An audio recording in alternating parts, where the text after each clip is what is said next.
Good morning, everyone.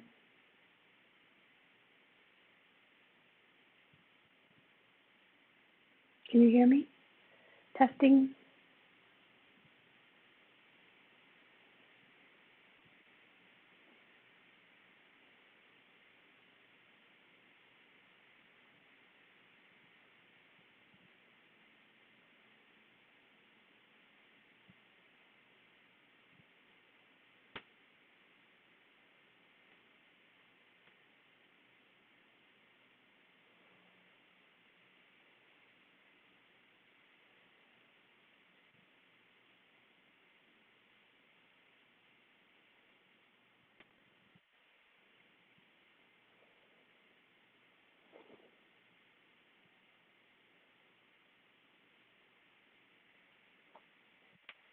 Good morning.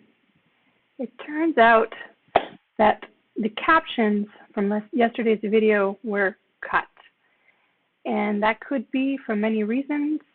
Unfortunately, I don't think I can recover them.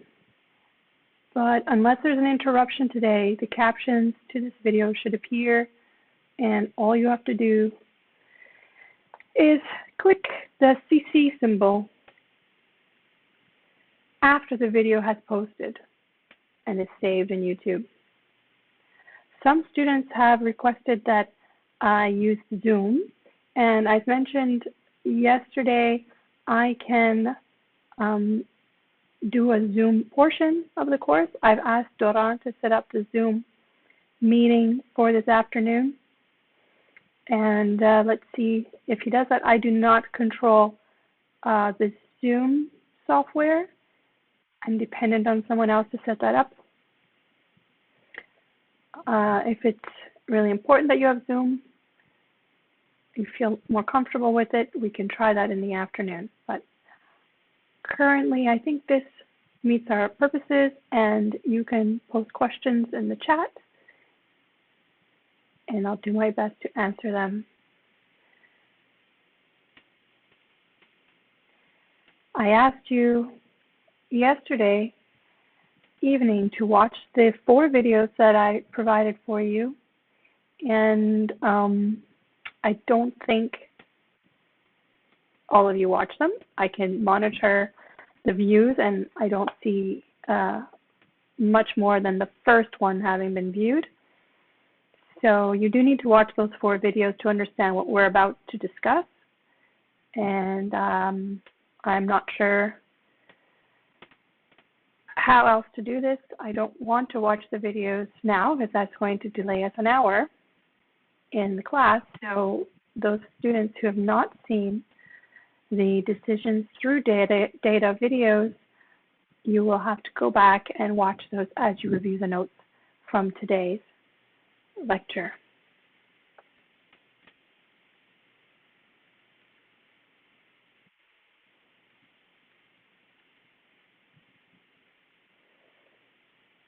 Okay, so let's wait. We have 10 students in here. So anyone who's here, anybody have trouble accessing the platform for the course?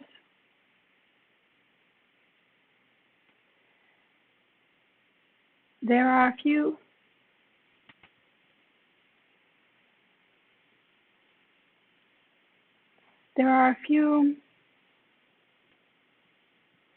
Oh, well, there's one email that just would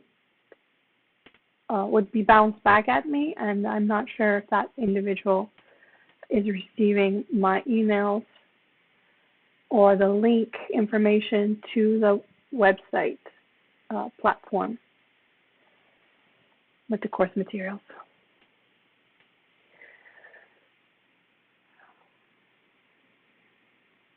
Okay, great. So you can hear me. I wanted to pick up where we left off with a discussion on the types of variables, and then we will move to review the content of the videos that comprise this unit. This unit is all about collecting data, collecting good data before any kind of analysis takes place. When you are at the analysis stage, you have to be cognizant, you have to be aware of the type of data that you have. And that's why we've conducted this review, types of variables, because depending on the type of variable that you have, it will determine the kind of statistics you can compute to estimate parameters that you want to know about.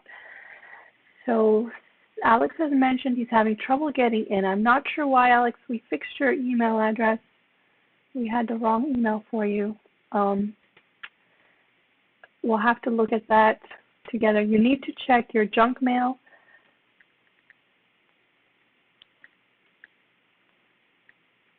Or spam, however it's called in your email. Your trash, your spam, or your junk mail. Make sure that the email didn't go there, all right? It might have automatically been filtered out. So check.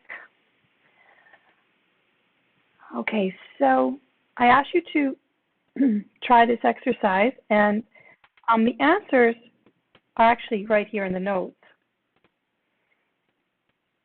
Do any students have questions about the answers?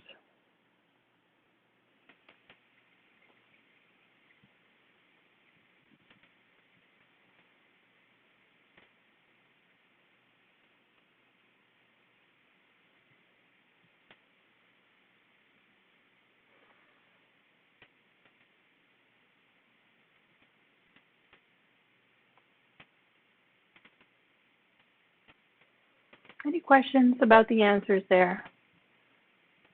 So what I've done is presented different variables and asked you to categorize what type of variable they are.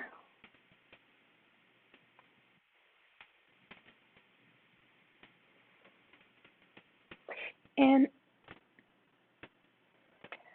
height of women you can measure with a ruler or measuring tape. So height of women 18 and over, so adult women, would be quantitative, and because you could theoretically measure fractions of a unit, this would be continuous. And I've just provided examples here of what values could look like. Maybe you're using inches and feet, maybe centimeters. Okay, so that just gives you more of an idea of the precision you could have and why I say it's quantitative and continuous.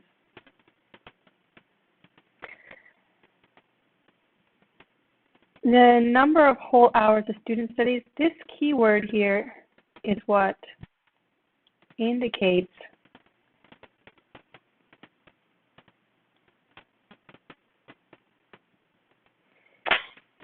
the keyword whole hours is what indicates it's different from continuous, although it's quantitative because you're counting, and my counting of the hours of study would be the same as any other observer counting the number of hours studied. But the fact that we're counting the whole number, not fractions of a number, makes it discrete. And I provided examples here if you're confused about what I'm asking you.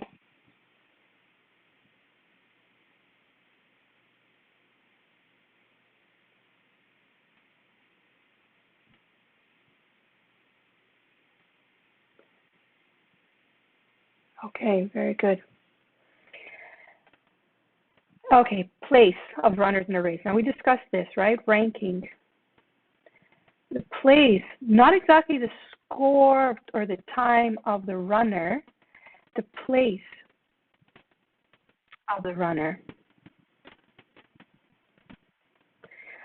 Now, if I had data on place of runners, data like, let's say, Olympic rankings over 10 years, or over, I guess, Olympics are every 4 years. So Olympic rankings over several years, decades, and I use information like this. So from year to year to year, first, second, and third are determined by different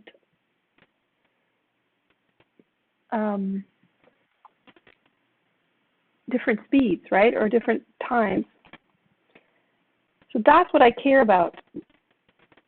In that sense, then, the individuals who ranked first would be in a category. The individual second would be in another category, and that's why it's categorical. And the number that was assigned matters. The individuals with a smaller number did better. So since order matters, this is categorical and ordinal.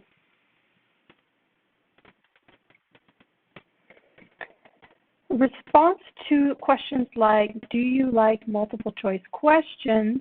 And I'm referring to the type of test questions you might get in this class, or the questions you receive you're given in the homework exercises and in the quizzes online. Do you like those type of questions? Well, the response to that question would be, maybe the options could be yes, no, or no comment, and I assign numbers, see, 1, 2, and 3. So by doing this, another person conducting the same study on this question might have made yes 3 and no 2 and no comment 1. The assignment of these numbers, these values, is arbitrary. Okay? That's what makes it categorical. And since the value number 1 doesn't mean anything special relative to number 2 or 3, it just means yes, and number 2 just means no. No other information. It's called nominal. So nominal, you think of nominal as no or nothing or little information, small amount of information or no information. And next one, score on a test. So score, I had to be careful here because a score on a test could be in percentage. A score on a test could be a fraction. And a score on a test could be A, B, C, D, F. I didn't list that alternative. I just listed these. And for that reason, I call it quantitative. And I say it's continuous because I can have fractions. You see 0.5, and this will become a fraction. So it is a continuous value. If this was score on a test, what kind of variable would this one be? What type and what subtype of variable would this variable be?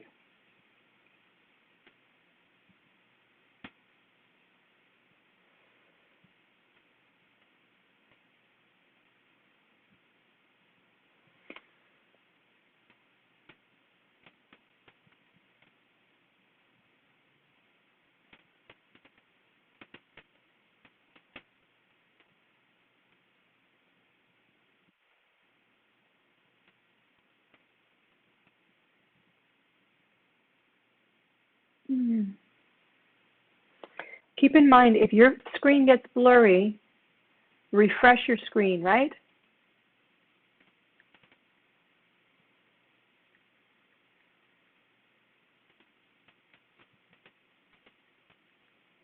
Refresh the page. Categorical, right. This would be categories. First of all, remember we said that a variable needs to be numbers. So we would reassign numbers to this. We could say this was a 1. Let me do this differently.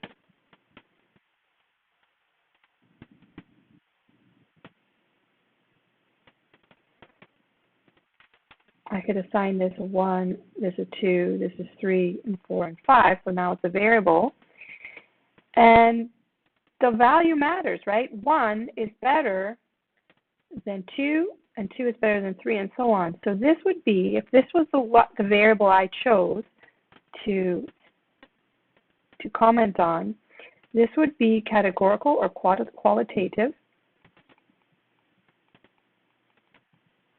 and ordinal.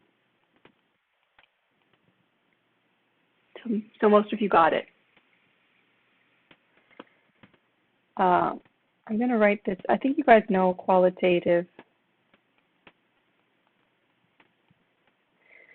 An ordinal.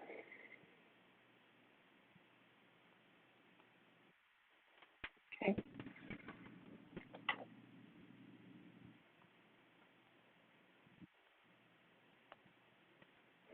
All right, and the last one, again, is a ranking.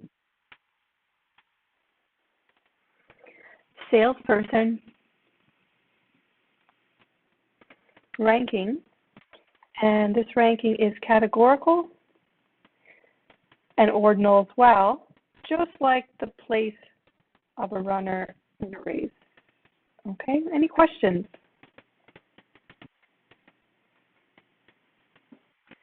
So I imagine you did well on this. I have a feeling you did well and you're very confident. Nominal and ordinal. Okay, I'm going to review nominal and ordinal.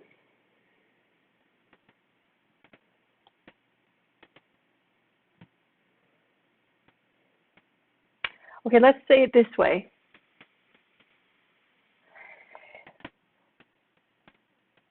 A continuous variable is something objective. It's a variable that's objective that we would use a measuring stick or some sort of instrument to measure, like height. If a variable isn't quantitative, then it's categorical. So you got that part, right? So if it's not quantitative, it's categorical. So that's the process of thinking.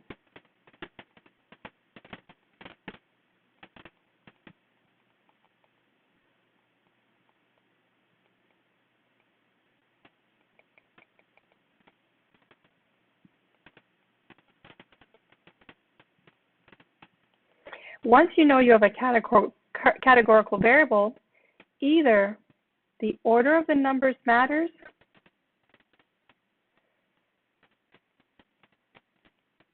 let me do this again, 1 minute.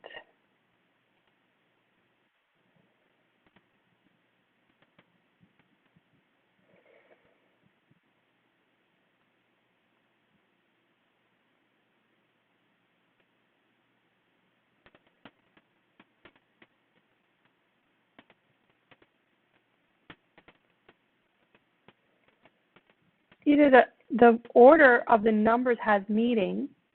In that case, it would be called an ordinal variable.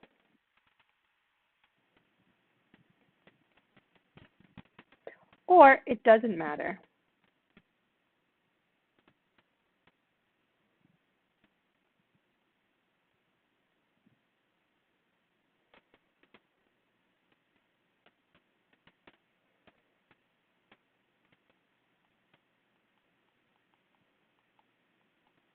The ordering of numbers is arbitrary. It doesn't matter. From researcher to researchers, there's no exact logic in the numbering, okay? If it matters, it's ordinal. If it doesn't matter, it's called nominal.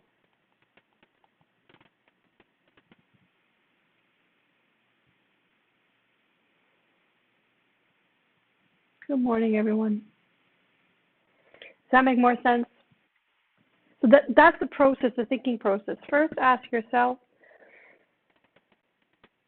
does the order matter? The ordering of the numbers, is it meaningful that I put a 1 for A and a 2 for B and a 3 for C and a 4 for D and a 5 for F, and that 1 is a better number, a better score, a better value than 5 or any of the other numbers?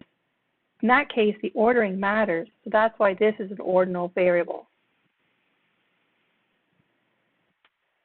In this case, the way I placed the numbers, I could have called yes, like yes, no, or no comment. The values I assign them doesn't have any particular meaning other than it's used to categorize first group, second group, and third group. Think about it, okay, and get back to me if you don't get it. Think about it some more. Maybe I'll find another way to explain it.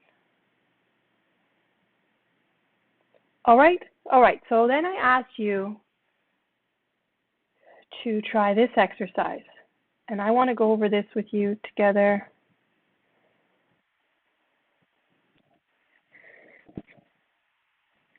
And see how you did. If you didn't do it, we're going to do it now.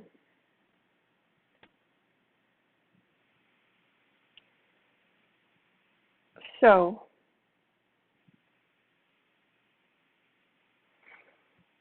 these are questions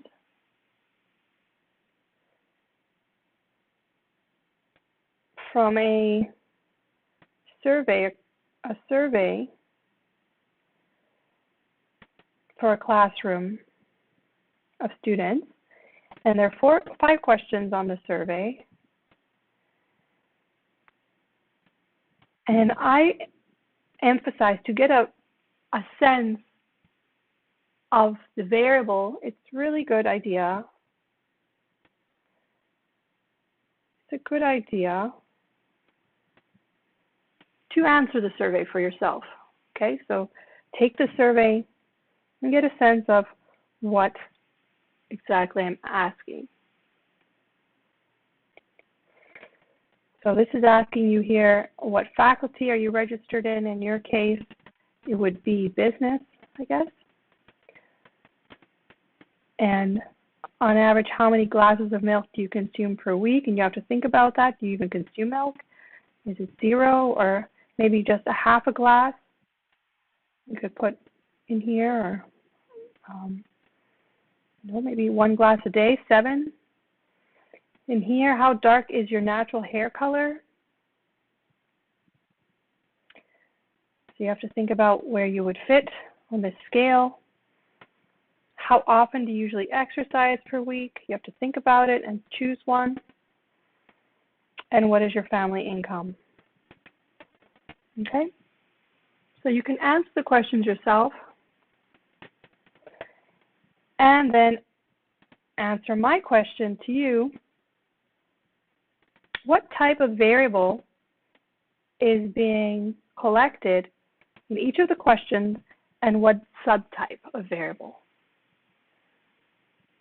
So in the question paper, in the notes that I give you, I don't give you the answers. I provide the answers in the annotated notes. So I don't know if some of you have printed that, but what I really want is to go through this and you let me know, honestly, your answers. What type of variable is faculty?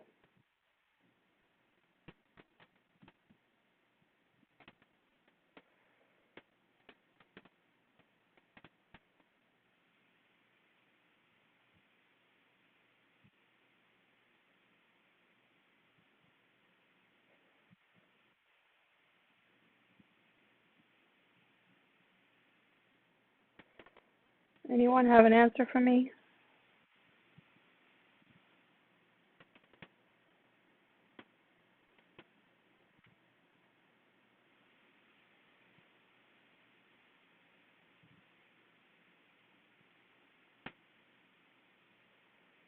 What type of variable is faculty?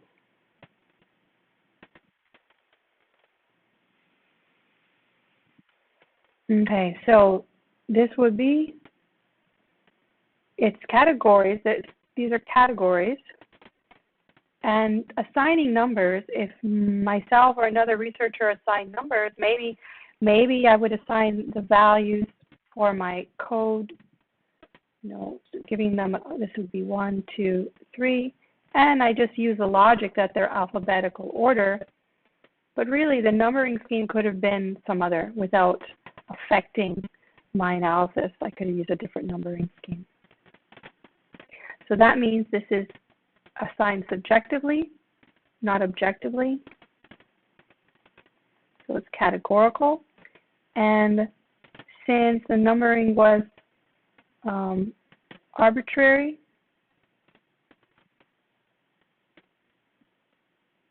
this would be considered nominal.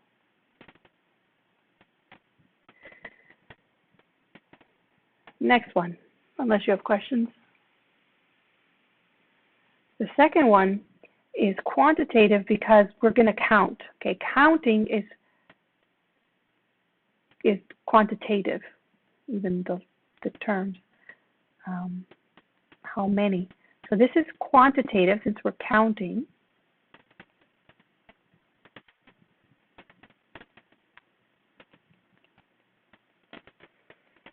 And we can allow, there's no restriction here on allowing fractions or portions of a glass, how many glasses. So I would say it's continuous. However, students could argue a glass implies that it's a whole glass and call it discrete, and I'm fine with that as well. So it's not going to be picky about that. Okay, number 3, I'm getting all the answers. Number 3.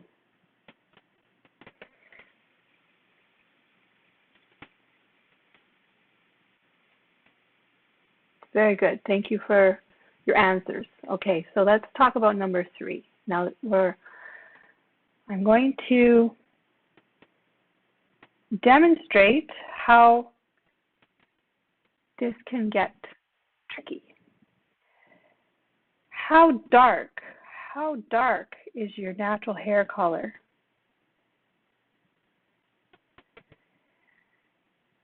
How dark? You could see this as I could number these in any way. So I could number these 1, 2, 3, 4, 5, 6. But the very question of how dark adds a relationship between the categories. There's now a relationship between the categories. And the numbering, whether the researchers realize it or not, the numbering can take advantage of that. So now the smaller number implies darker, higher number, clearer. All right, so because the numbering here can take advantage, whether you realize it or not, I'm telling you now, can take advantage of the relationship between these, the numbers can take advantage of that, and order does matter. So most students get this one wrong, but I see this as a categorical ordinal variable.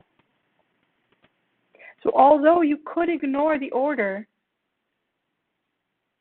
you're missing the valuable information provided by the numbers. So that would be categorical ordinal. So I caught you there. Questions about that? So that's just like first place, second place, third place.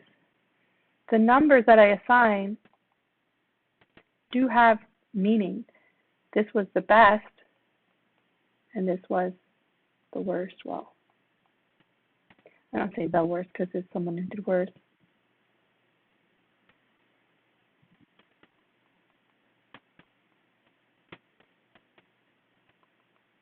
And in this case, one is darker, and these ones are lighter, and this is the lightest.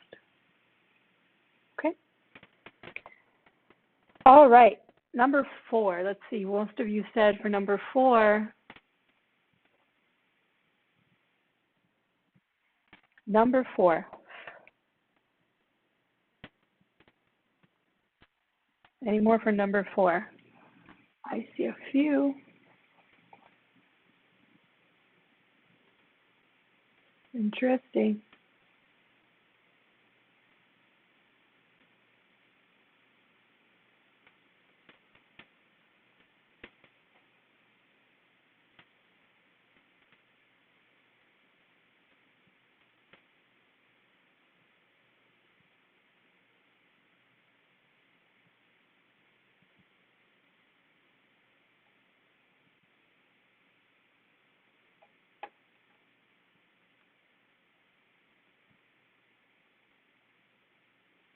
Okay, that's all I get? Okay, okay. Jean Karel Norstad. Qualitative ordinal is the correct answer. In this case, look at this. Now, many of you didn't get that, and this is fine because this is I'm trying to teach you. This is categorical, right? I have to choose the category that I fall into when I answer this survey. And notice particularly the category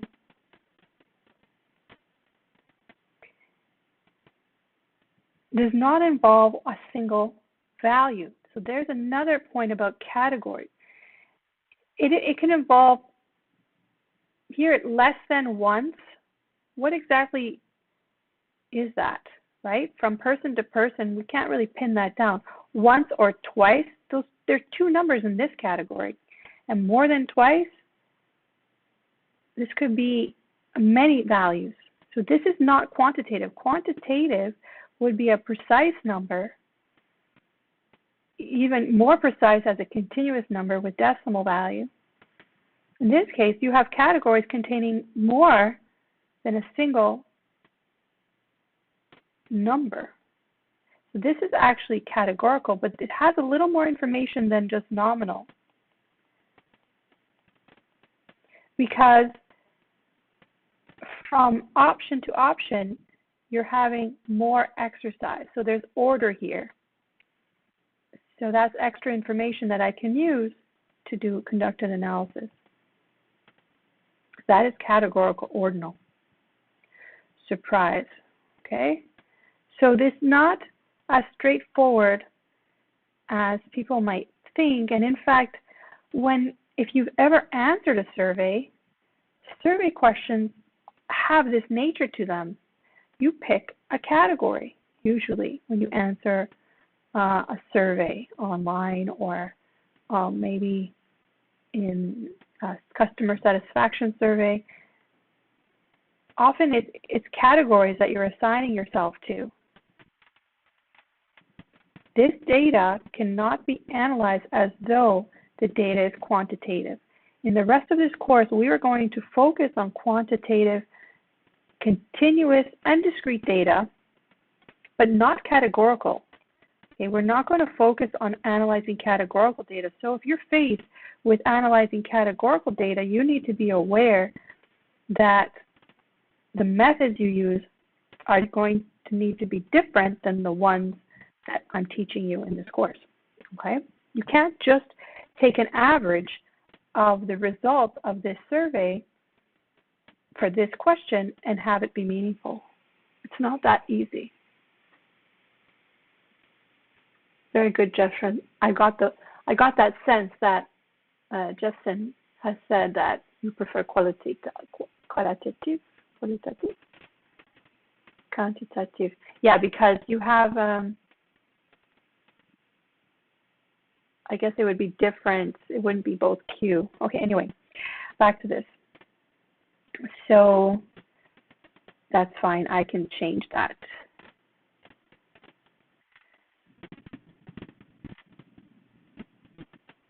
I can change that to qualitative.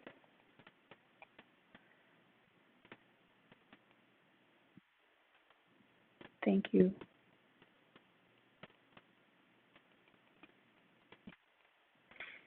As long as you understand, that's the most important. Oops.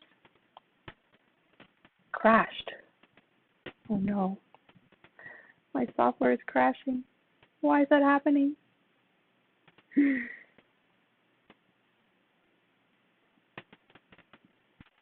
I don't know what just happened.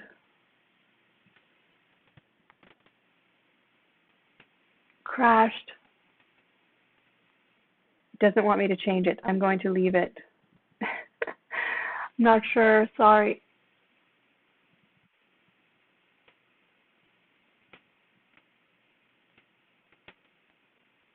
Okay. I'm back on, but I'm not going to erase that. Okay. So, in that spirit, we continue. What is your family income?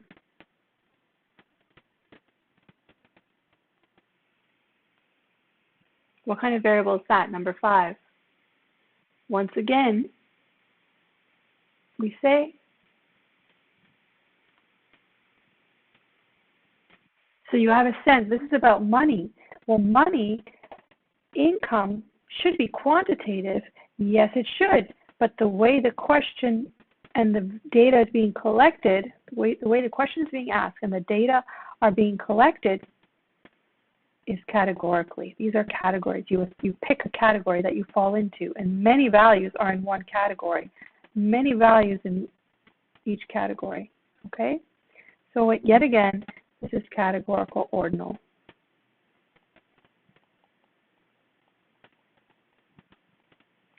So it will be the case that if you have data collected like this, often it's reported as graphically, or you'll just see the number, or the fraction of individuals that responded in each category. You'll get that information. Combining this data, however, involves, or analyzing the data or relationship between variables has to be done using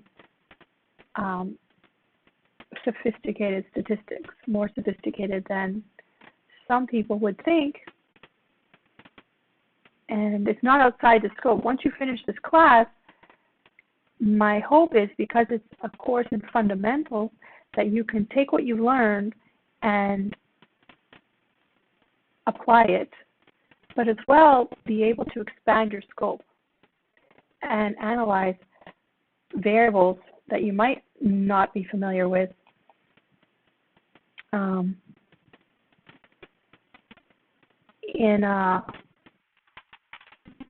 through looking into software that will do that for you. All right. There's only so much time we have together, and my focus is going to be on fundamentals. But so what we really need to know is what we know and what we don't know. Okay. Categorical ordinal variables should be analyzed differently than quantitative continuous variables. Quantitative continuous variables that data needs to be analyzed differently than quantitative discrete. This is my point here. All right, if you download the annotated notes, or you have a look at the annotated notes, you'll see this. So below I provide you all the answers, and most of the time with the notes you will be getting all of the answers. So this is intended for self-study.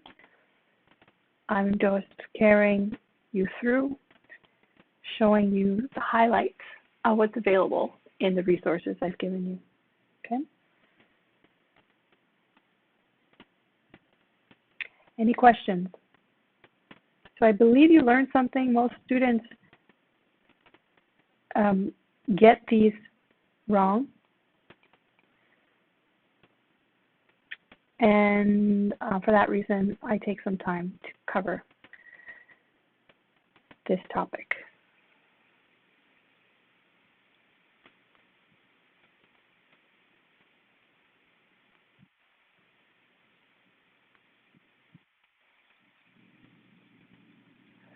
Okay. No questions. So you can read here. This is a little more information on variables. But what I really want to get to is a discussion about the videos.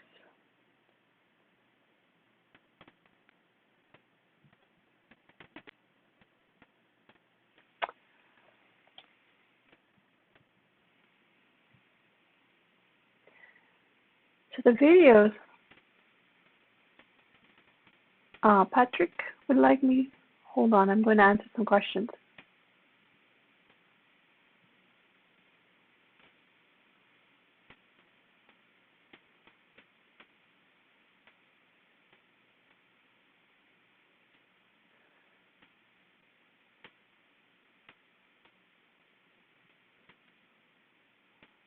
I'm not sure your question, Justin.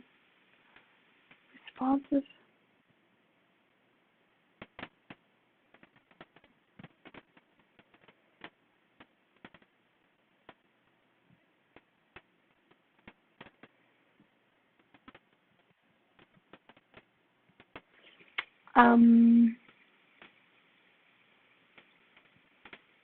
Yes, 3 out of 5 are the same. Yes. But most people got these 3 wrong. So, Patrick, can you explain the third one again, please? The third one. This one?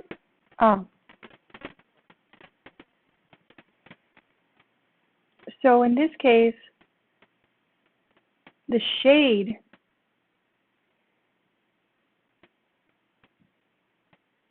how dark? The shade is really of interest. And so the numbering here, I've ranked them in terms of shade. The fact that I'm ranking gives away that it's ordinal.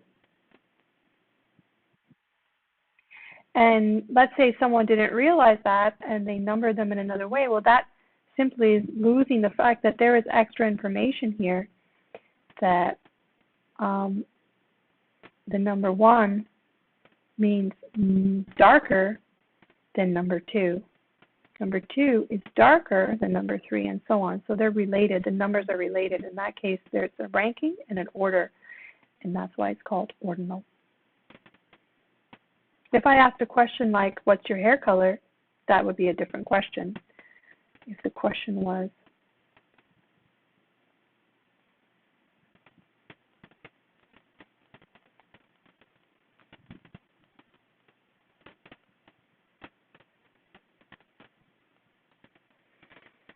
then that would be a categorical nominal variable.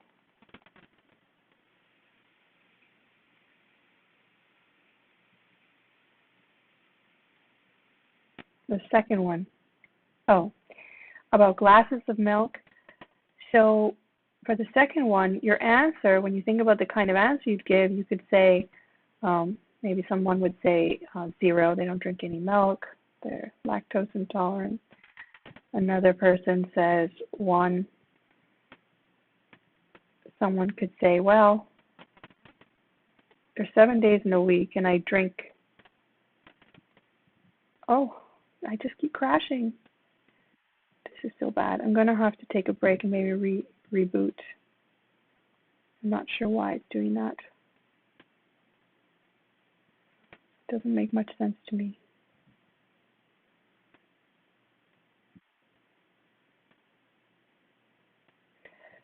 Time for technician.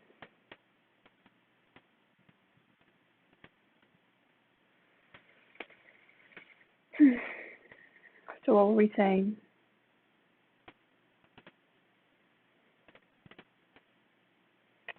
You could put 3.5 here, and that would be fine as well. So because I'm not specific about whole glasses of milk, if I use the word whole, it would be discrete. Because I didn't,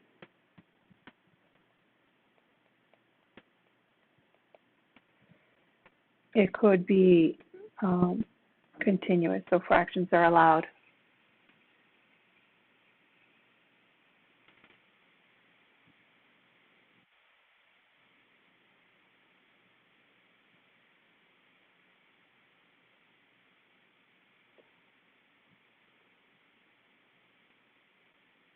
Okay, number 5 again. Okay, so yes, there's lots of resistance about number 5 because it's about numbers, right? It's about income, and everyone has a sense. Income is quantitative. It is. However, the way the question has been asked, I'm not asking for family income. I'm asking which category does your income fall into? That's what makes the variable categorical. The order is clear because the higher the category, the more income. So the ordering, there is an ordering of the variable. So you asked me the question,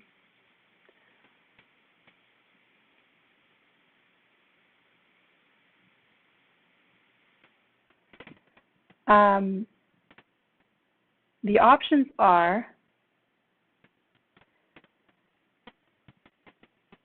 quantitative is either discrete or continuous.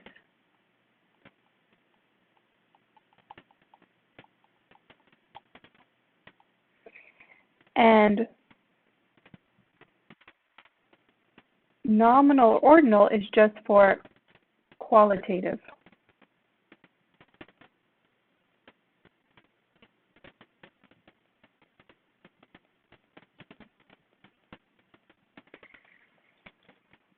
Okay, so since these are categories, my options are either nominal or ordinal. Since order does matter, there is a meaning or a relationship between the categories.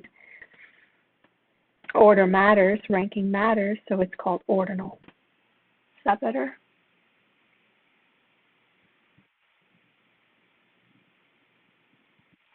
For number 3, I said it could be either for number 3 because I wasn't clear how many glasses. Some people might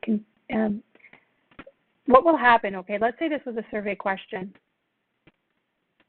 If this was a survey question, all of the respondents answered with whole numbers, then you should analyze it as discrete.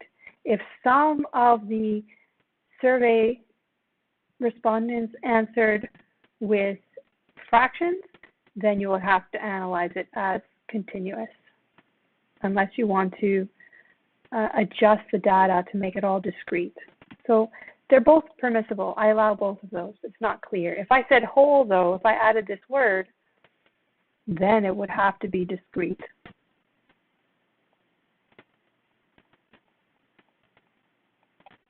But it didn't have that word.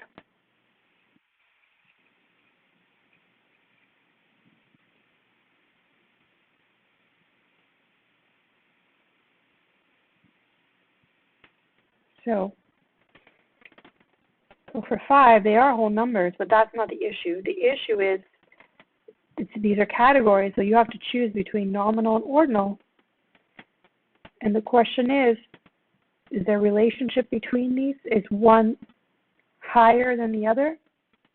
Yes. So that's why order matters, and this is an ordinal variable. Okay, any more questions? Very good. Okay, so we're going to get into the video unless somebody has more questions. Anyone has more questions?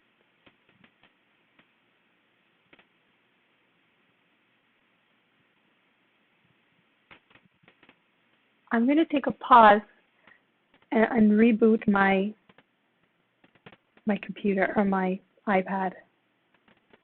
All right? Maybe that will reset something and I won't have this problem again. So let's take 5 minutes. 5-minute break.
All right, I'm back. Why isn't it showing?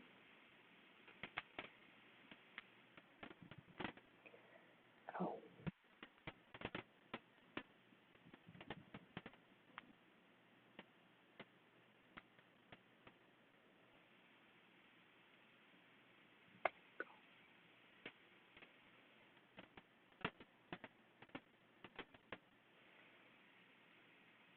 Okay, everyone hears me? I just restored or rebooted my iPad. All right.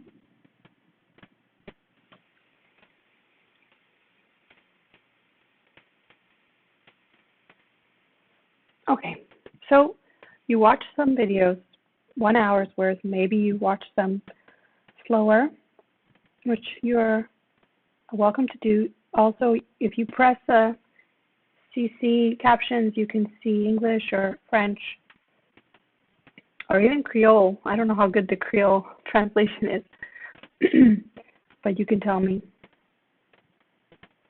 And you had an excellent introduction to data, collecting data, designing experiments and surveys.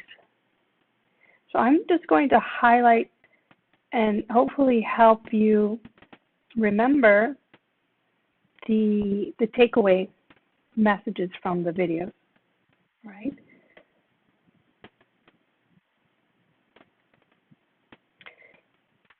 You learned about both observational studies and experiments. And the first part of the video was focused on experiments.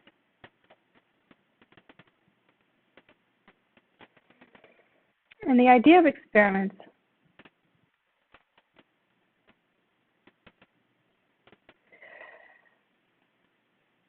the plan or the idea, the thought to conduct an experiment comes from initial observation. So a scientist or a layperson might observe a phenomenon and question whether there's a causal relationship between two variables or more variables. So from observation,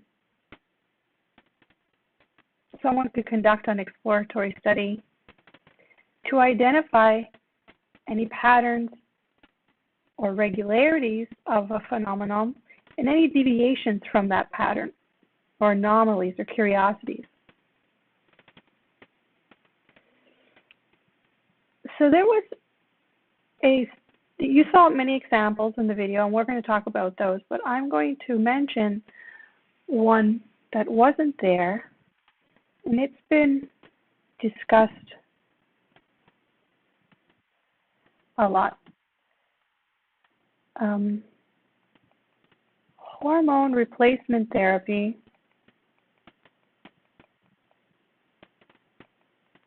Do I have medical students? Do I have doctors? I think I have some doctors in this class. Nurses. Everyone should be interested in hormone replacement therapy, maybe not as a treatment for themselves, but in the prospect of alleviating suffering as a result of aging and hormone changes that occur in the body. And this could be for men or women, but primarily women were seeking hormone replacement therapy, women who were interested in improving their quality of life, who had been suffering hot flashes or digestive issues or sleeping problems. They were very interested in and spoke with their doctors about possibly getting some treatment. And in the 80s, some doctors were prescribing treatments for women that hadn't really been studied extensively. They had some preliminary information, and women took on hormone replacement therapy, HRT.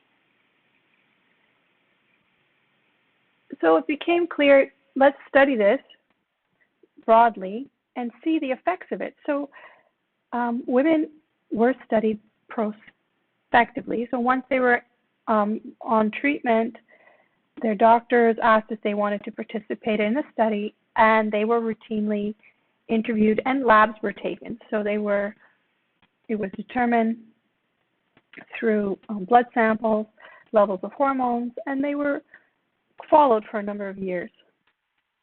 And it was clear that these women, from also self-report, were feeling better. Their quality of life had improved. Their labs were good. They were otherwise just doing better. So then hormone replacement therapy became more broadly used for women over age 50. No experiment had yet been conducted.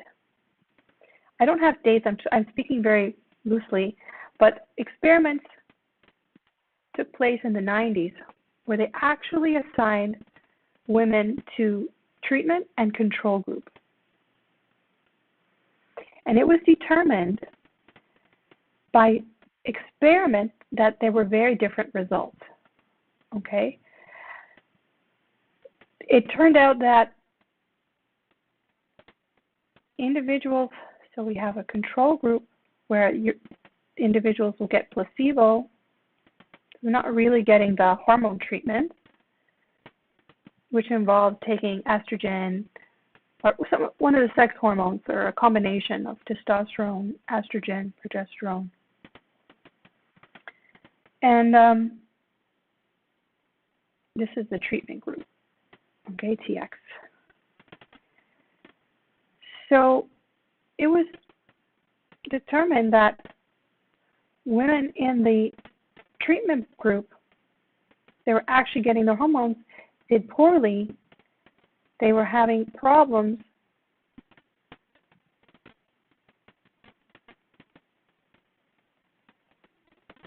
and because I'm speaking loosely and not precisely, I'll just say they had more medical problems. There were cases, increased, elevated cases of issues in women with treatment over women in placebo, taking the placebo. And so the hormone replacement therapy became questioned, okay? So it ended up, the first question was, why is this happening? In observation, we have different results than an experiment. Well, the concluding statements, the conclusions around this were that the women initially receiving hormone replacement therapy were women who were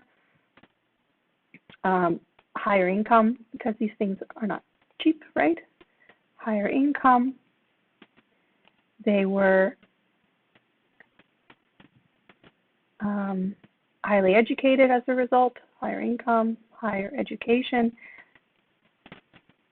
than the average person, okay, receiving. So these were mostly women. This is for women.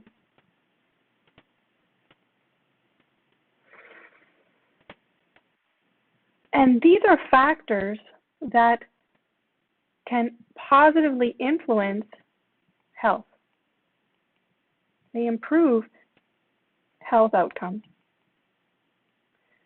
So these women who were seeking treatment already had pre-existing conditions or factors in their life that predisposed them to having better health outcomes. And so it looked like the hormone replacement therapy was doing well for them. So hormone replacement therapy is not so standard.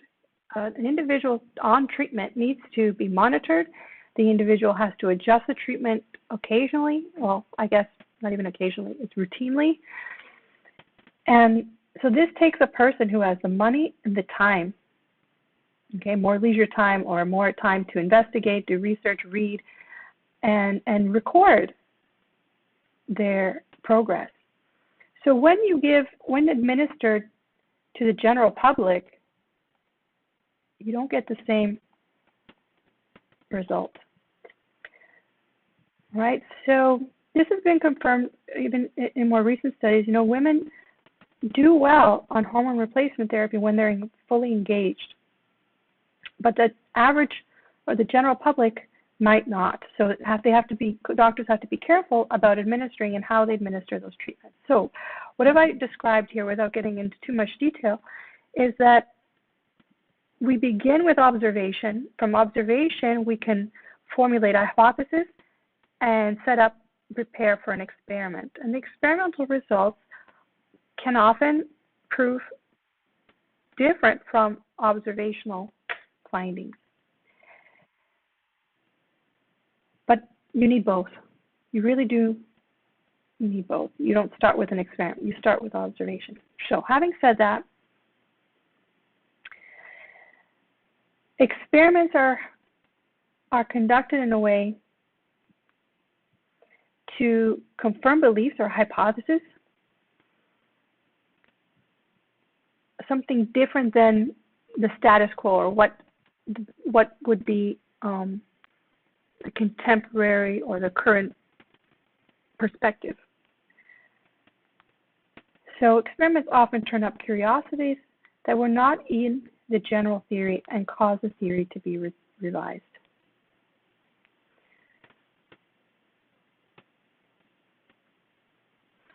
So statistics is the tool that helps us measure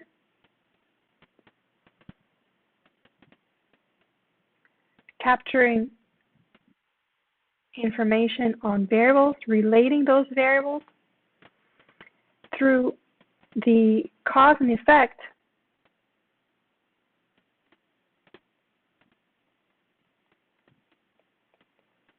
determination of experimentation.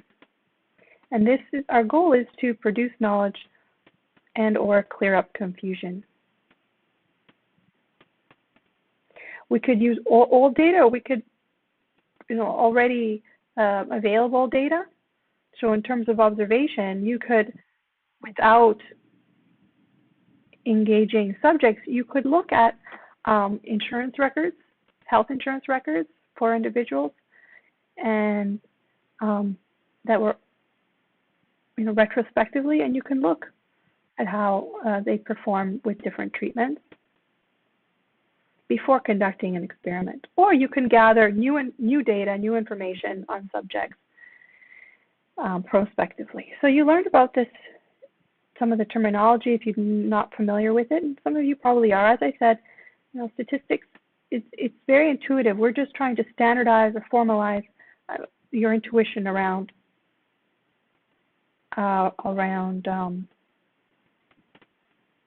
data analysis. We're surrounded by data. Right now we are in a pandemic worldwide, and we see data all the time. Learning how the data was collected, the quality of data, is just one part of getting good statistics. All right, so I asked you some questions in the notes, and I asked you to try and answer them before looking at the annotated notes. I'm going to display the annotated notes and ask you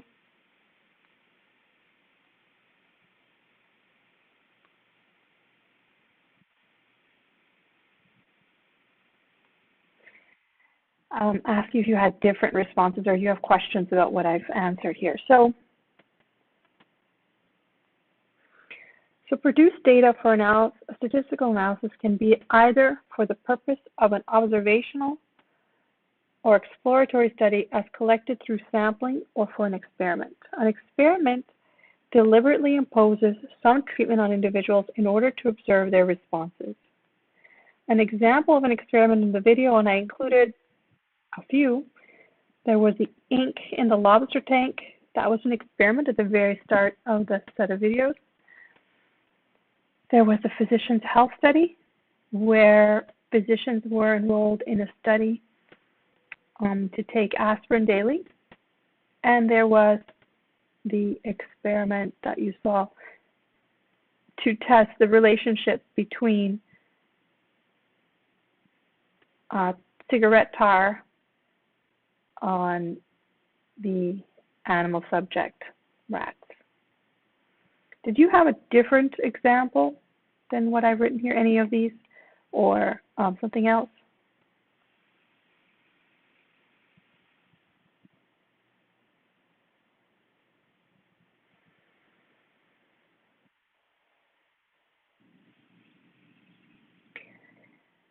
Observational studies include surveys or census. Census is conducted on all the population or the population entirely. Focus groups could be seen as observational study. Observational study observes individuals and measures variables of interest, but does not attempt to influence their response. So that's the difference. Experiment imposes a treatment, and maintaining all other possible confounding factors to observe if the treatment created a desirable response or not. So examples of observational studies in the video was just the beginning where they observed the lobsters. They didn't conduct an experiment. There was the general social survey of the NORC and census of the homeless. These are American examples, but depending on agencies, different agencies collect this type of data. Also, studies can be conducted by marketing firms, okay? But that wasn't in the video. I was just trying to get you to remember the video or recall what you saw to enhance your memory.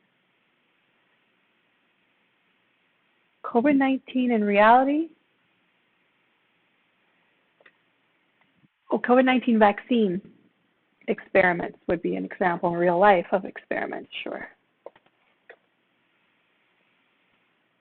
That's true.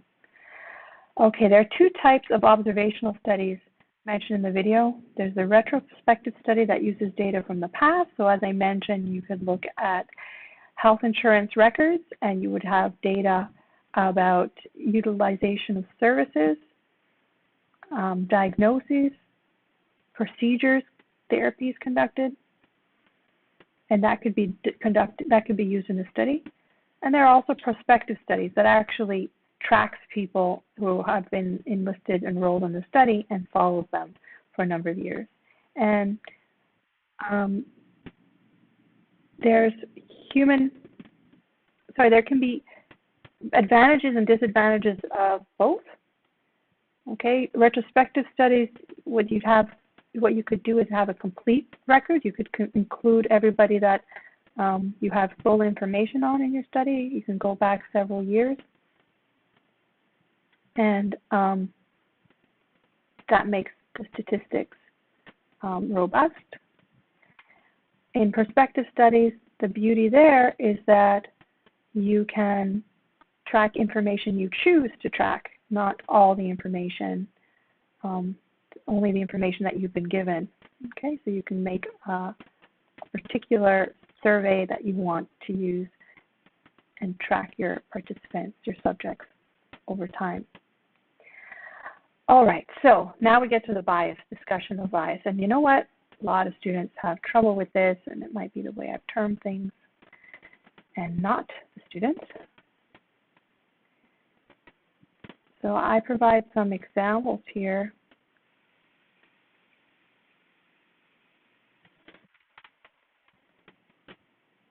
So we say that a survey or experimental design is biased if it systematically favors certain outcomes. And then I rephrase that as a finding is biased upward if the result is, I use various superlatives, more, greater, higher than is actually the case.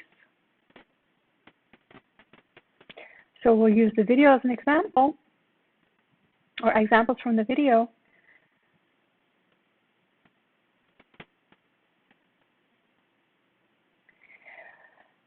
When you saw that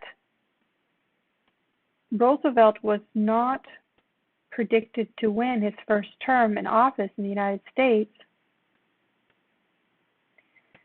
A.E. Landon was predicted to win. So in the terms that I want to apply here, upward bias, the prediction was biased towards Landon because the surveys were conducted on wealthy people, people who would support his campaign as a Republican, he was more attractive to the conservative voters. So we say that the poll was biased upward towards people, to the opinion of people who could afford cars and telephones. Another example was where the columnists and Landers received a resounding no response to the question if people would have kids again. This response was biased upward towards no. So bias up doesn't mean a good thing. It's just using it to emphasize that there were an unusual amount of no's, because the people that responded were usually people that respond to surveys are people who are moved to respond. So these are people who are frustrated maybe with their, unhappy with their children or unhappy with their life at the moment, and they bother to write in or phone in response, and this created a no. So it's quite biased. It means it's not representative of the general population of adults with children or people with children.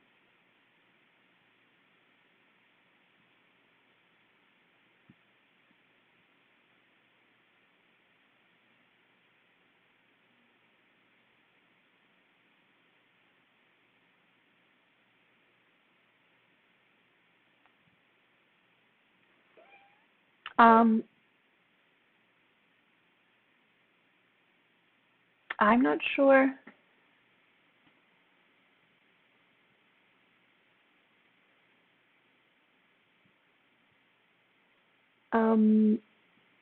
So if you say,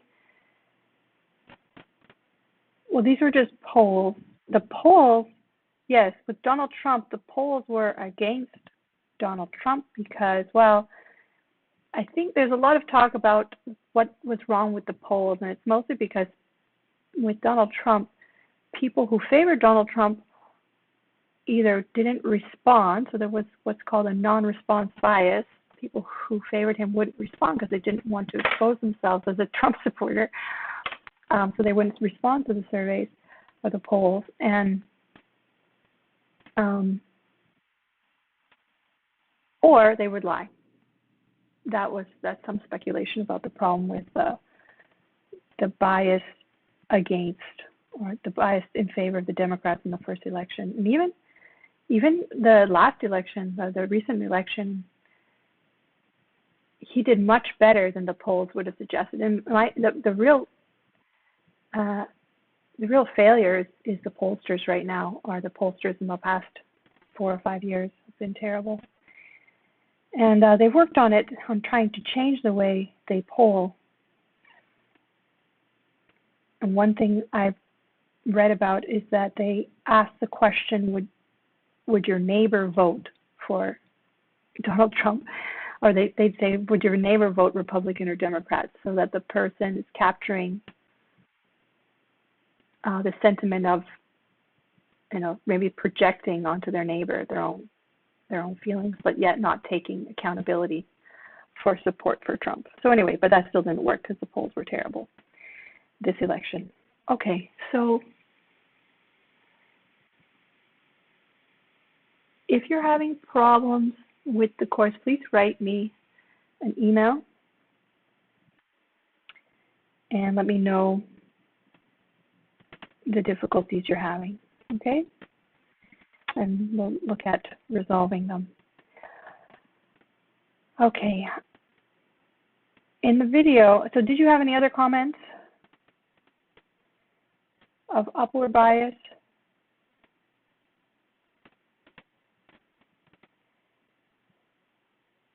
Downward bias is where the result is smaller than actually is the case. Smaller, lower, or less. So I provided several examples here. Does anybody want to ask me about upward or downward bias? So if you wanted to put this phrase, downward bias,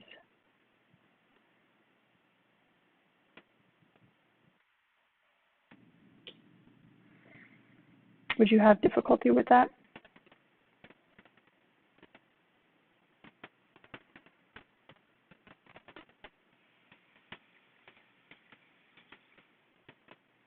So my examples were, there was a downward bias in the number of people in the U.S., so it's lower than is actually the case because census misses minorities who choose not to be counted or don't respond to surveys because of language or because of immigration status reasons.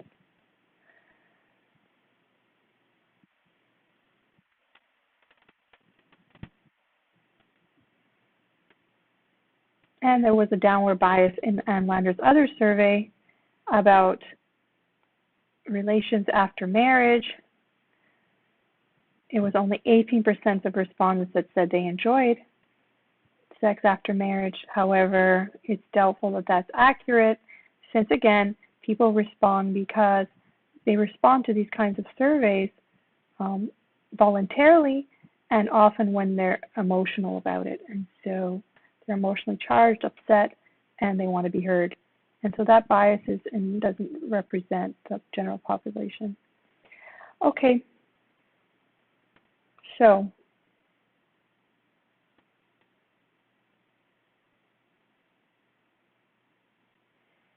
experimentation. How data gets produced, and an overview of it. So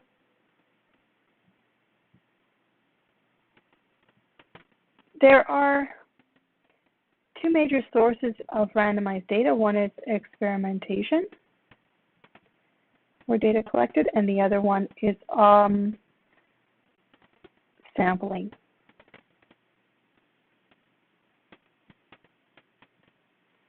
The goal of experimentation is to develop evidence to support a causal link between an explanatory variable and a response variable.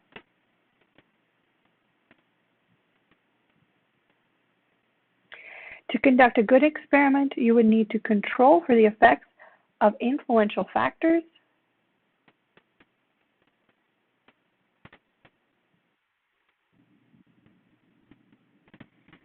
other than your explanatory variable, to be able to establish a clear relationship between the explanatory variable and the response variable. You would need to intervene or treat a subject to measure how it responds. Experimentation is conducted in the physical or pure sciences more than the social sciences. But having said that, experiments are conducted in marketing and insurance settings, however, not as frequently as in the pure sciences. Actually conducting an experiment is very important, as I described with the hormone replacement therapy. You shouldn't rely on information that looks good. You should actually conduct the experiment to the best of your ability.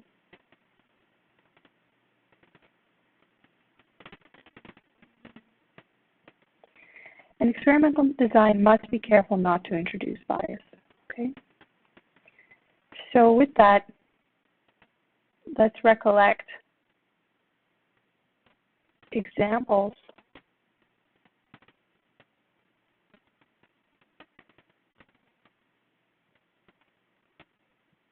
of experiments in the video. They're different from those that I already mentioned. If you have one that's different, please let me know.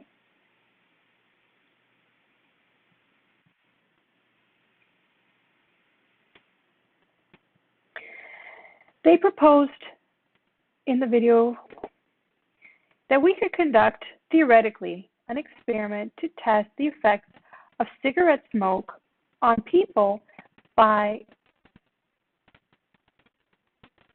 assigning newborn babies to either a treatment or a control group. So that would be theoretical, and we wouldn't be able to do this. That's why I'm saying it's theoretical. We would not be able to do this because it would be unethical. We know that smoking is dangerous. It leads to poor health outcomes, and the Surgeon General of the U.S., and it's pretty standard. I don't know if it's with the World Health Organization, but smoking has been linked to causing cancer. So it would be unethical to force newborns to be exposed to cigarette smoke from childbirth. So theoretically, we could conduct this and then prospectively look at them through adulthood.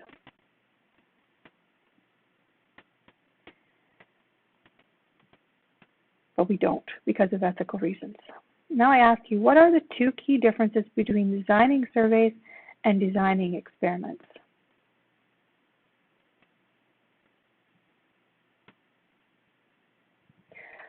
One difference is the use of randomization. In surveys, randomization is used after first labeling all potential subjects and choosing from the labeled subjects the amount that you want to be selected for the survey. In experiments, and this is because it's difficult to recruit for experiments. Recruiting patients or recruiting subjects into experiments, first you have to screen them to make sure they're eligible. So if these are patients who are otherwise being followed by a doctor and they're seeking improved health outcomes, so let's talk about COVID for a second. So volunteers willing to participate in an experiment either with medical therapies or even the vaccine, they need to volunteer and they have to be screened to make sure that they're healthy. So my understanding of the vaccine studies that were conducted, they were conducted on otherwise healthy people. Okay, so all eligible participants would be used because it's difficult to get people to be willing to participate in an experimental drug study. So they are labeled, and then selections are made by randomization to assign subjects to either treatment or the control group.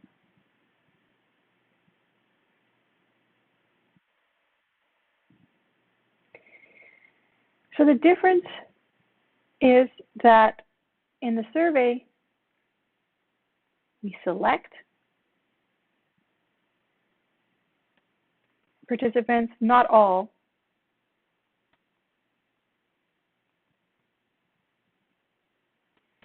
Not necessarily all participants into the survey, okay? You randomize and you select who you need.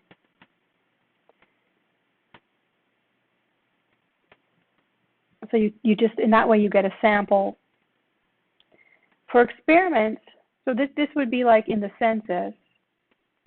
When a census is conducted,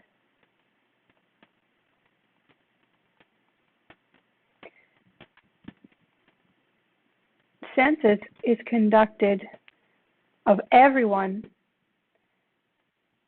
In the United States, the Constitution says it should be every 10 years.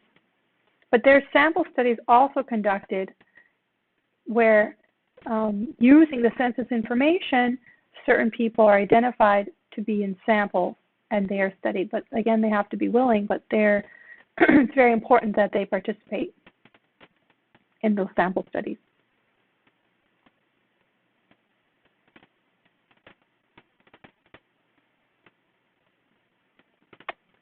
In experiments, however, all participants are used. Okay? The second difference between designing surveys and designing experiments is that there's a treatment imposed in an experiment. In surveys, you do not interfere with the subjects. Okay?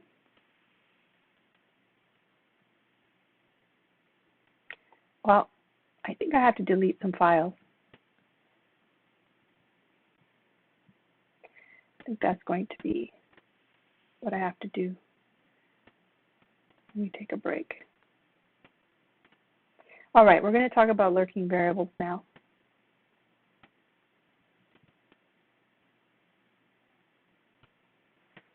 I'm not going to show you the answer because I wanted to illustrate it first.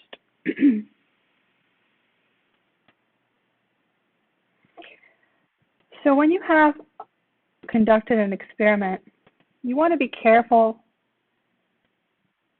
that confounding factors didn't interfere with the results, didn't interfere with the response of your subjects. A lurking variable is a variable that has an important effect on the relationship amongst variables in the study, but is not included among the variables studied.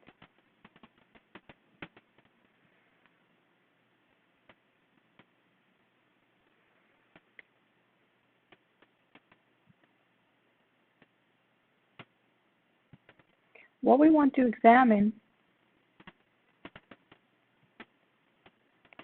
is a relationship between, if there is a relationship between an explanatory and a response variable.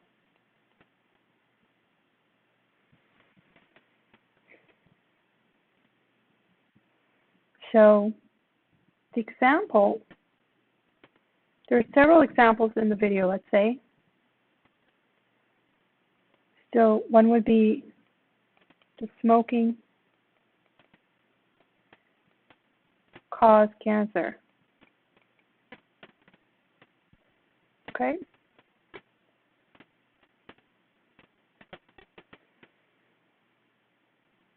Now you have to do a great job at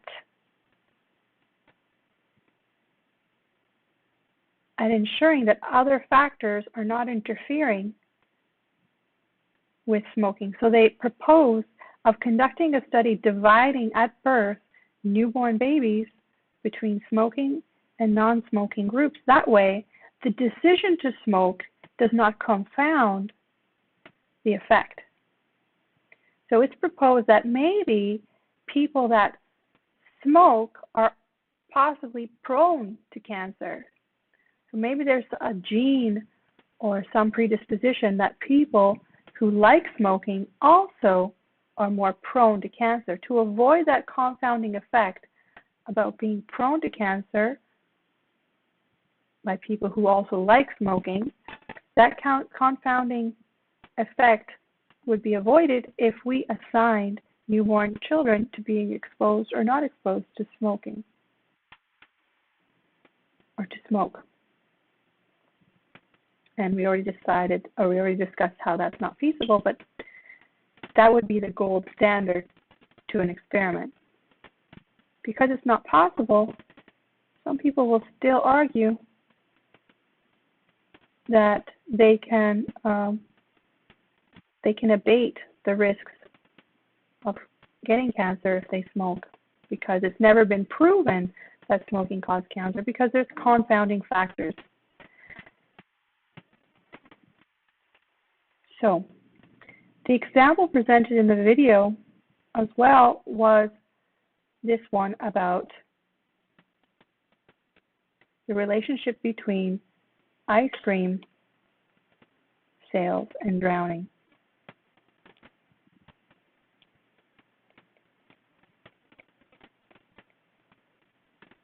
It turns out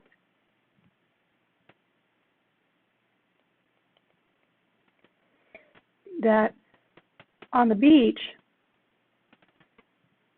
the dollar ice cream sales is high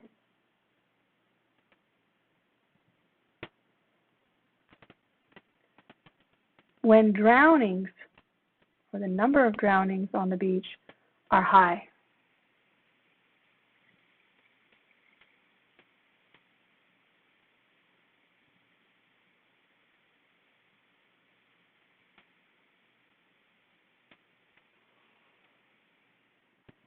Does this mean that there's a causal, because these are two variables that behave the same, Does this mean that they are correlated?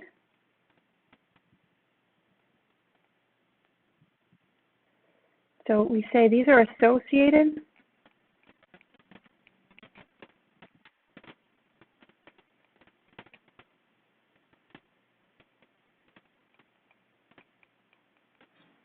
But not causally related.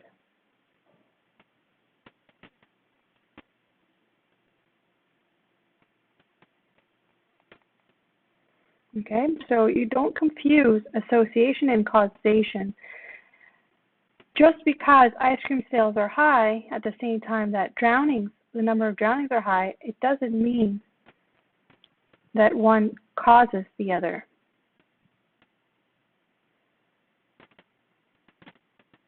In fact, these are reflections of other variables. They're related to other variables behind the scene. So if a study just focused on using, so let me talk about why we might care about this. Maybe it's the case that you are the manager of the beach, right? So you are in charge of the beach. You've been hired by the municipality, or you've been hired by the private beach possibly. You've been hired to manage the beach. And so you have information on ice cream sales in the store at the beach, and you have information obviously in the number of drownings. So you have access to this information, both the dollar sales and the number of drownings. And you find that when this one is high, when ice cream sales are high, drownings are high. And let's say you want to exploit this information so that you can ensure that there are enough lifeguards. So your real goal is to create safety, make a safe environment for customers or clients on the beach or for the public. So your goal is to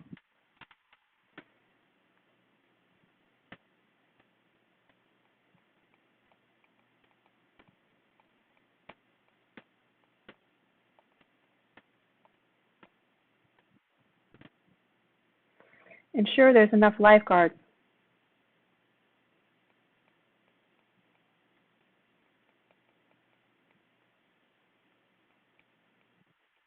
Okay.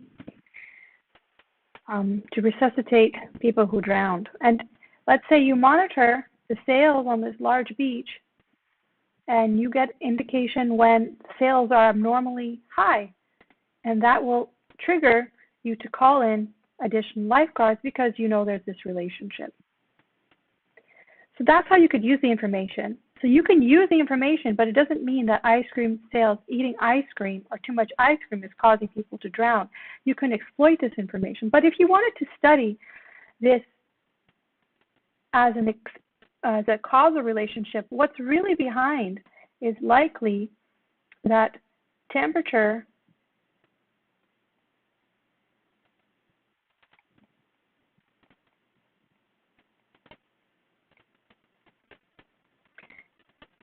a high temperature is increasing. Well, actually, let me do it this way since I use that. I'll do it like this. So behind the situation is the high temperature is causing a high beach population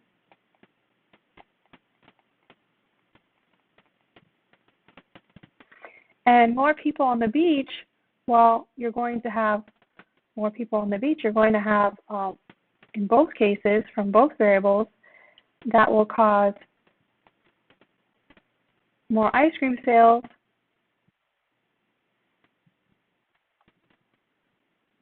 from this effect. I'm going to go from beach population. That will cause more ice cream sales. It will also cause more drownings. Okay, so you're going to have more people, more ice cream sales. More people, greater likelihood of drowning. So if you wanted to conduct an analysis and you wanted to talk about it as a causal analysis, you could either, probably the easiest would be to be able to predict all of this is to go back as far as to temperature, because you can get information on the temperature in advance, right? You have a forecast. In this case, behind the scenes, there are other variables that are influencing this variable and this variable. Okay, so because they're behind the scenes, and I haven't mentioned them until now by name, these are known as lurking variables.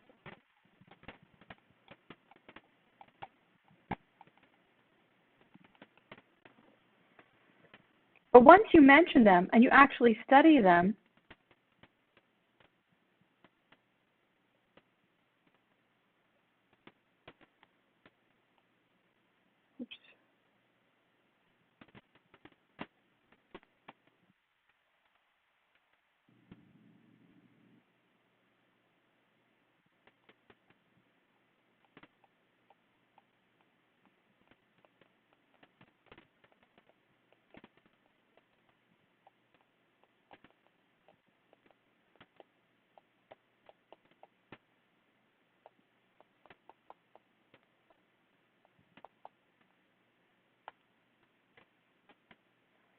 okay, you could actually use temperature forecast as an explanatory variable to estimate the number of drownings, and then forecast or have on standby lifeguards to ensure the safety of the beach. If you cannot identify the actual variables that are lurking, and you can't include them in a study, right? They remain lurking variables. And that is the main point that I'm trying to make when I talk about lurking and explanatory variables. Any questions?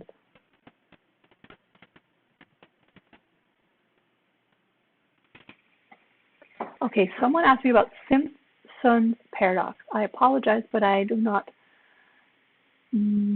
recognize Simpson's paradox or don't recall. I'd have to look at that.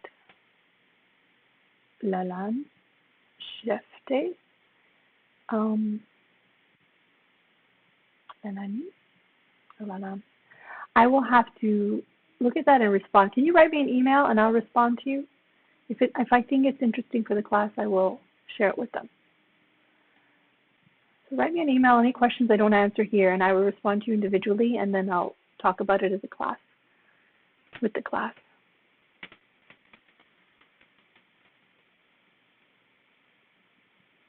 Okay, no comments. Do you guys get it?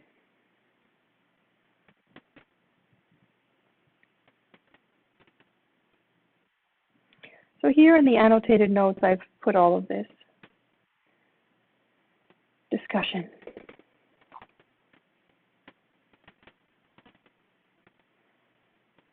All right.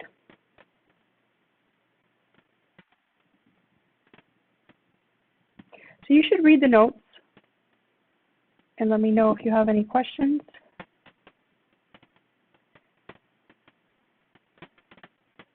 I make a note here about the use of rodents in experimental trials as opposed to humans. And it's mostly because the lifespan is short enough so that we can see mortality. We can observe mortality, you know, the death of rats if we're trying to see if they survive certain treatments and the rate of survival. So we get results quite quickly. The other advantage of them is that their biochemistry is similar to that of humans. So people who say, you know, I'm not a rat, they're not proper. So animal studies, animal trials are conducted before human trials are conducted. It's a phase of drug development to conduct the animal trials first. And if it's ethical, humans will be engaged in the trials. And it becomes unethical when we actually know that drugs are harmful or treatments are harmful to human subjects.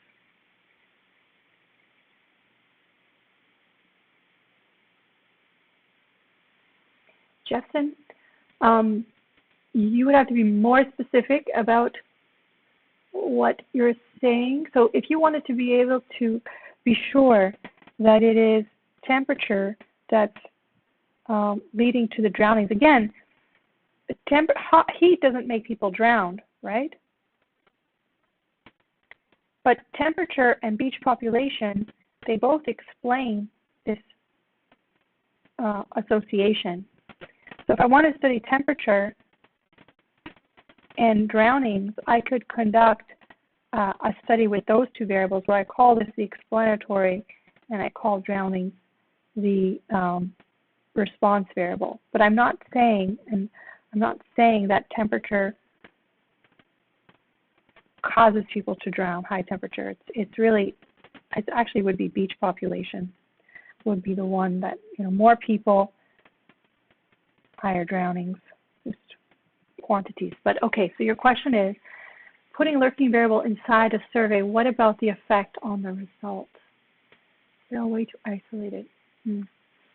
I need way more specific because you want to, you'd have to put any other factors that you think could confound your relationship.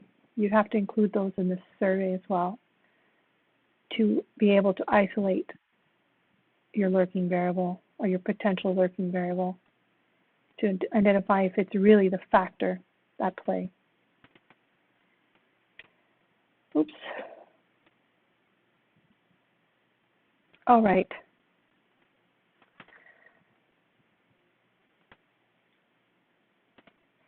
Okay, so sampling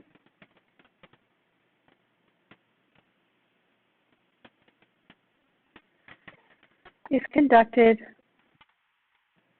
when we want to measure certain characteristics in a population. So proportion of people who favor the Democrats in the United States, for example, proportion of defective ball bearings on a circuit board or a circuit board, average disposable income in a region, for example.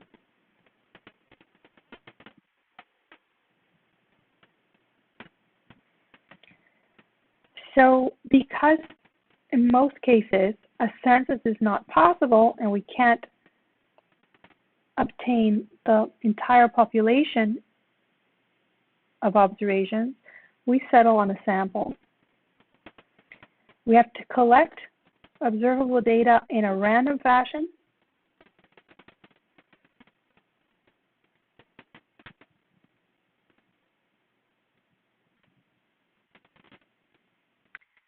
And it turns out that sometimes this is better than trying to get a census and then having missing data in your attempt to capture the population. If sampled properly, the sample is representative of the entire population. Our goal, again, is that our sample tells us about the greater population, as we discussed yesterday. The greater the size of the sample, the better. However, that costs. Okay, there are no solutions, only trade-offs you have to consider. Do you have the money to do that? That's a quote from Thomas Sowell, great economist.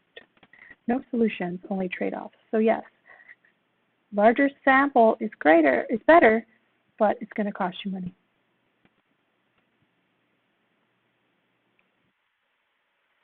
I make some points here about sampling as a summary. So in the sample, subjects are not treated with anything or otherwise interfered with. The subjects are not asked to do anything, but to respond to truthful questions when they're part of a survey. Or if they're part of a retrospective study where the data is already collected, nothing is done to that data other than cleaning it up. There's no treatment possible because the data has already been collected.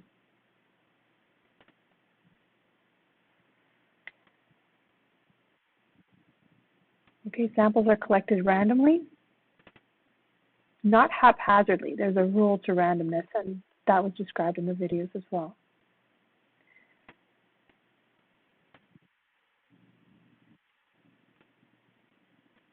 And then this is reiterating the point that a census is ideal, but it's hard to do it perfectly, and it's sometimes better and cost-effective to conduct a sample properly than an incomplete census.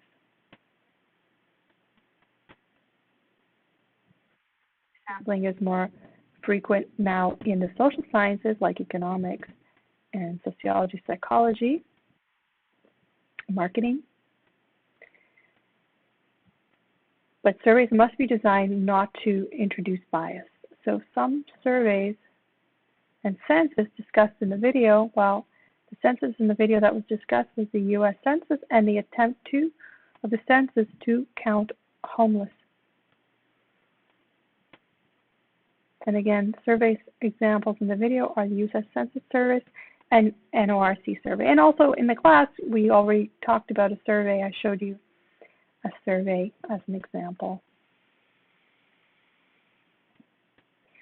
Remember, if the screen is getting blurry, just refresh your page. Okay, we've gotten to, okay, let's take 5 minutes break so you guys can get something to drink.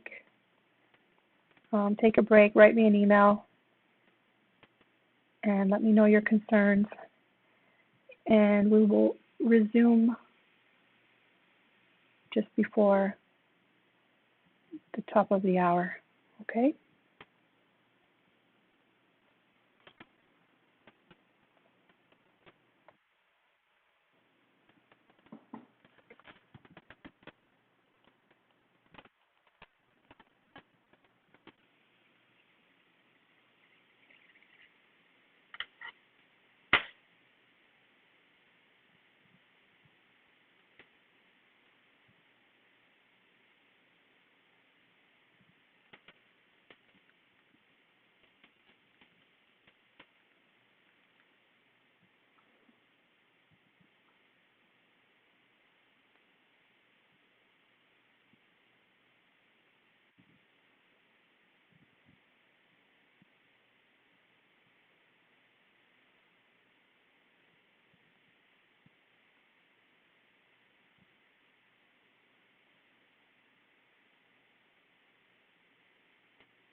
Okay, I'm back. Questions, comments? So I've linked a randomizer. I've not used that before, but the question was, is there a free sampling tool online? And that would be the one that comes up. I haven't used it, but it looks thorough enough.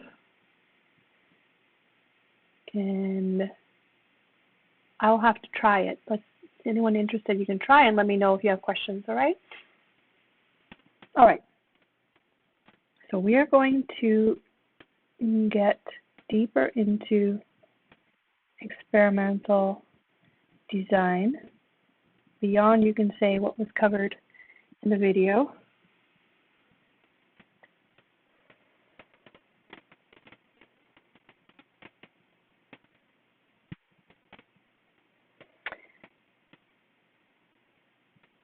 Okay, so the elements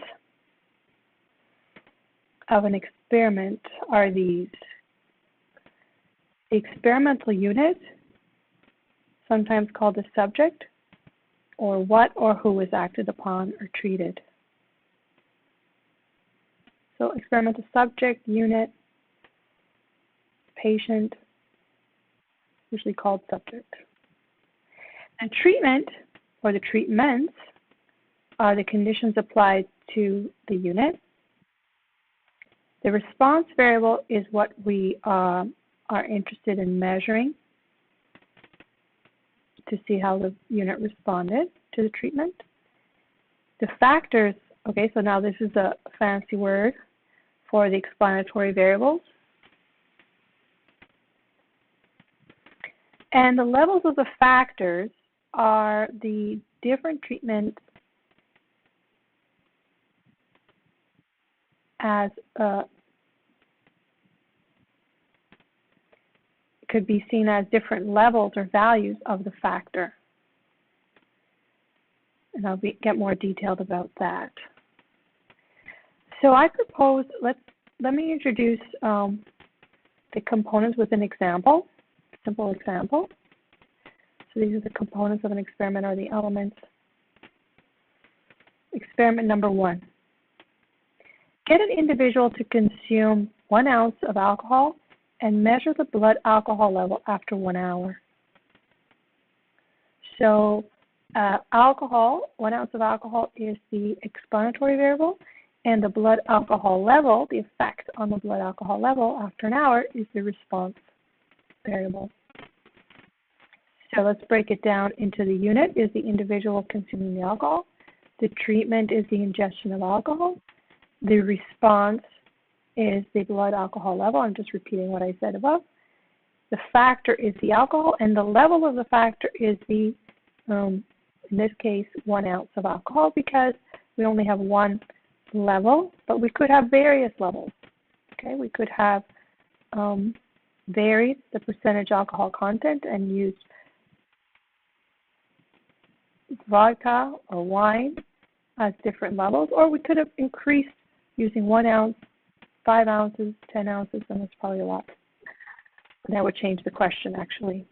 But to get a level change with the same question, the same phenomenon, the same experiment, we could just vary the percentage alcohol content using different spirits. Okay, so let's see if you guys understood that. So what I usually do is I present you with the framework, and then we apply the framework, and you better understand the framework by the end. So what kind of experiments work? Randomized comparative experiments work as described in the video, provided they have observed the 3 R's of experimental design: representation, randomization, and replication. Representation is achieved through controlling against factors that would otherwise confound the interpretation of the response. So you want to control for things that might affect a response that are different from the treatment that you want to observe.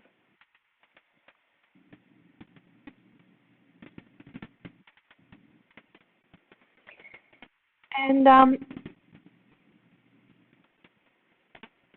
I want to begin with the control because I haven't spent enough time on that, and I do have a preamble at the start of the notes about control. And I'm going to do that with this experiment, experiment number 2.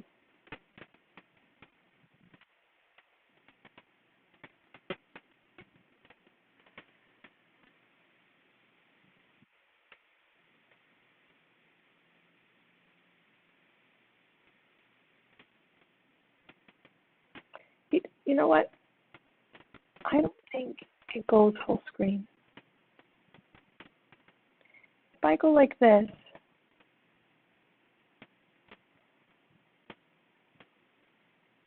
it didn't do anything, did it? It just changed the borders. So sorry, but that's the best I can do. I figure this out. This isn't even Zoom. Oh, see, I don't want that. Maybe I can use that button, double click. Okay, so here's my experiment. I want to see, we're interested in testing a product that can cool acid in the stomach where a person has a gastric ulcer. So we want to directly apply the treatment at the point of the ulcer. So we can use an ultrasound to visualize the positioning of a gastric tube entered through the throat of a person and down to the location of the ulcer.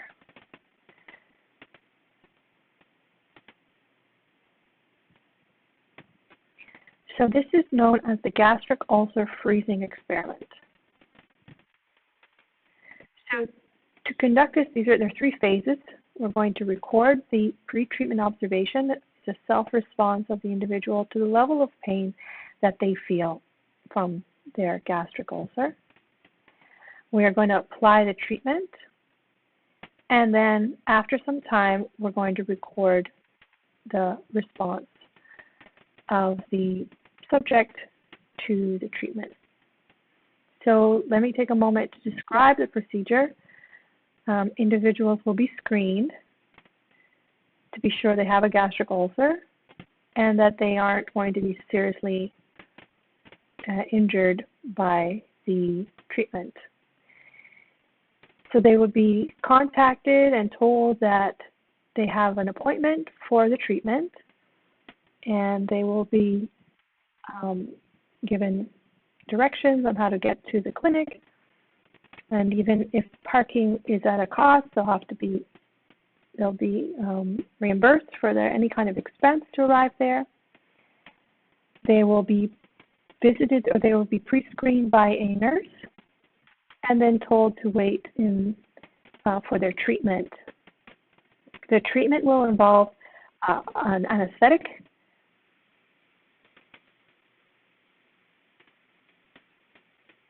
I'm sorry, if you see a blurry screen, refresh your screen, okay? So the treatment will involve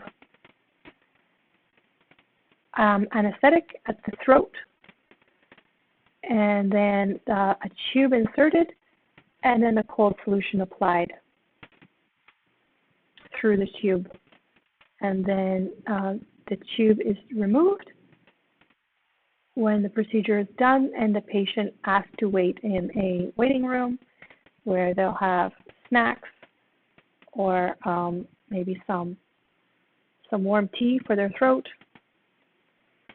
But otherwise, nothing else will be done differently. All subjects will be treated the same. After some time, that is deemed sufficient time that the anesthetic wears off, there will be a self-report survey about the level of pain experienced. And the subjects will then be sent home. So the factor here is the solution applied, and I'm going to mention that the level of factor is the temperature of the solution, which is going to be level for all the participants. Now let's say that we conducted this experiment, and it's an indication that the participants did better. They felt better after. So on a scale, let's say of 1 to 10, I'm just going to make these numbers up. So before, I'd say that the average was about a 5 out of 10.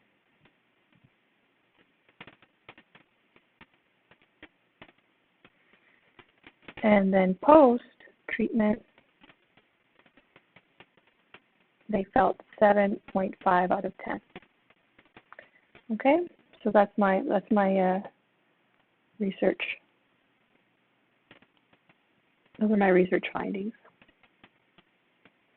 What's wrong with this experiment? Had you going for a while there, maybe. But what's wrong with this experiment?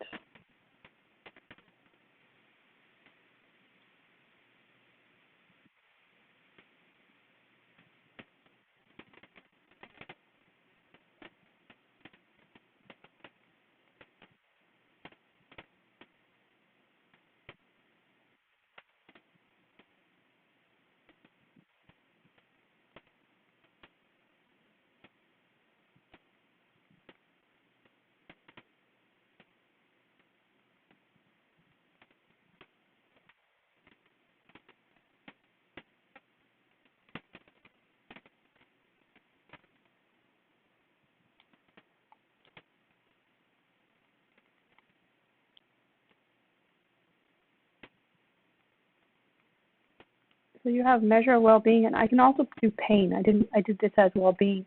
What if I did this as pain? Let's say it was out of 10 again. I could have pre will be a level of 8 on 10 pain. And then they did better. Post, their level of pain was just 4 out of 10. So different kind of results. I think we should stick with what I said here. Response was level of pain. So I will erase this to avoid confusion. Okay. Okay, so pain is subjective. What else? What other comments do you have? That's a good comment. Pain is subjective. Good comment.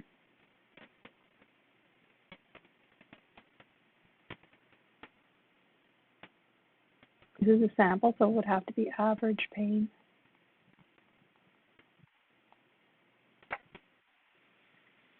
No other comments? What's wrong with this experiment?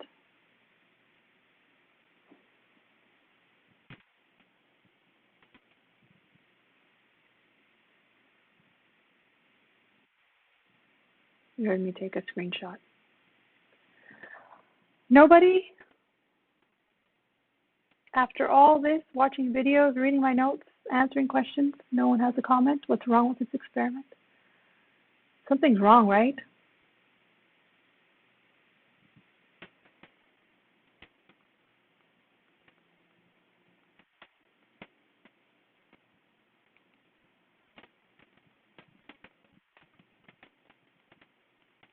No control group. I did the same thing to all the subjects. So I have no idea if there really is a difference as a result of the treatment. The medicinal quality of the treatment. Maybe it's just being part of the experiment, people feel better. Maybe it's just hopefully believing someone's paying attention to their pain, that people involved in the experiment, patients, feel a burst of Endorphins, attention, makes them feel better. Concern by the staff makes them feel better. And the investment in time and enduring this painful procedure has to have a payoff. So possibly people have just come to believe they feel better. Maybe they actually do feel better. There are biochemical effects of feel-good hormones, right, that make you feel better. And maybe they feel less pain as a result. This is why we need a control group.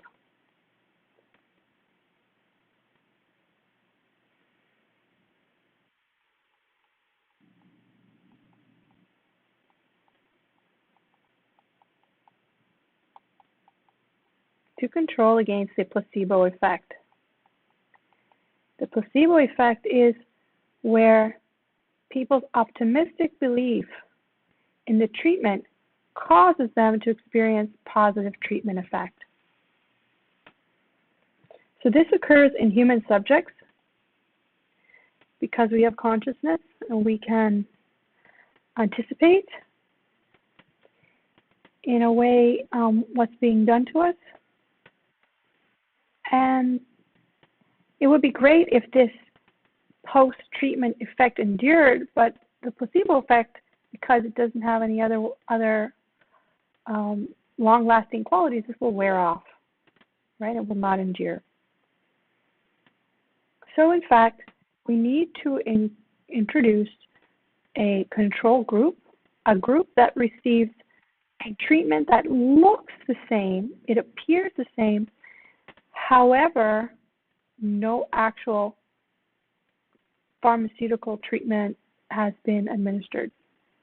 So keeping in mind that we want to conduct this in a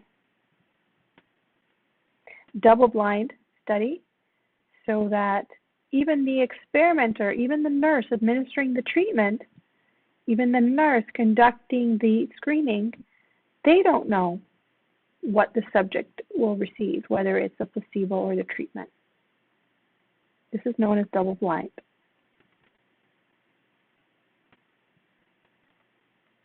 So as it stands, the gastric freezing experiment that we just discussed is biased upward towards finding a positive effect. Okay, so it looks like it's a bias, yeah. Or you could say biased downward in pain, as I measured pain.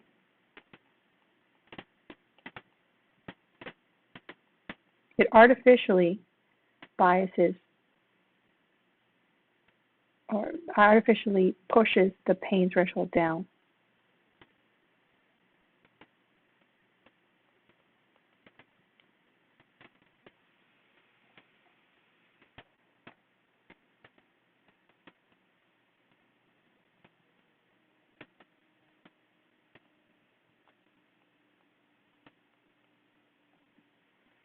Okay, so let's do this properly. How are we going to do this properly?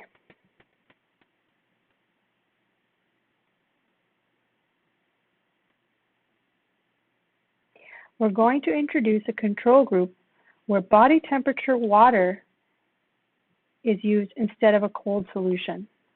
Okay, so we're not going to use a cold solution. We're not going to use anything medical that that can confound our results. Okay, we're going to use no medicinal properties, just water. That's warm even, not even cold. Okay, so we remove any kind of treatment and create a placebo. We do not notify the nurses about what treatment that they're administering. The nurses just receive numbered vials that will be used to fill the tubes that administer the cold treatment. So now what we have is the experimental unit is still the patient. The treatment is going to be the solution that's applied at the point of the ulcer, that's the same. The response, again, same, will be the self-reported level of pain. The factor as well would be the solution applied to the gastric ulcer. What changes is the level of the factor. We'll use this component, this element of the study, to capture the treatment, cold temperature solution, and the body temperature liquid. So there will be two levels now. When conducted this way, the control group creates a baseline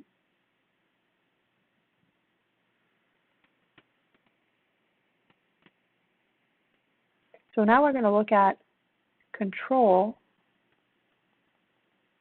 And what I'm going to measure is the percentage of participants who felt better.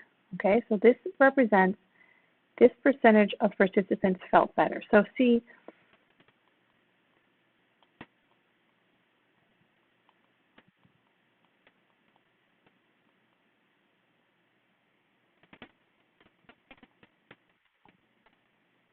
you guys can't read that. Let me do that clearer.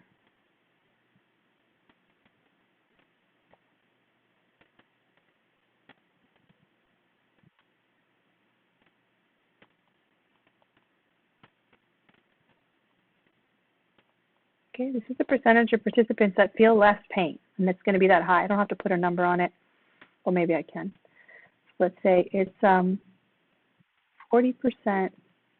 Oh no, I'll make it smaller. So 20% of participants feel less pain.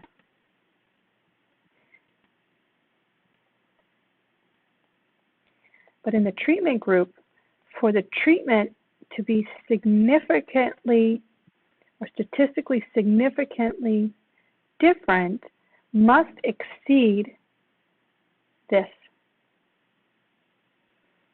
20%. So to be better, the treatment group has to do better. So let's say it was only like 21%. And we're going to talk about these kinds of numbers by the end of the course. But for now, well, you're going to do that with Aspelaire. As for now, this is not considered statistically different or significant. Just as many people, even the control group, just being part of the experiment, 20% of people feel better just from being part of this experiment, not because of the actual treatment, because there was no treatment in this group. And just 1% more of the treatment group feel better. That's not enough in statistical terms to determine or to say that the treatment is better than the control. We're going to learn that these numbers, how to test, compare these sorts of numbers by the end of the course. Any questions? So the control sets a baseline.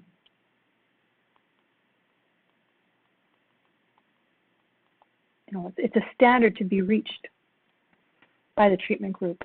So this is capturing the placebo effect.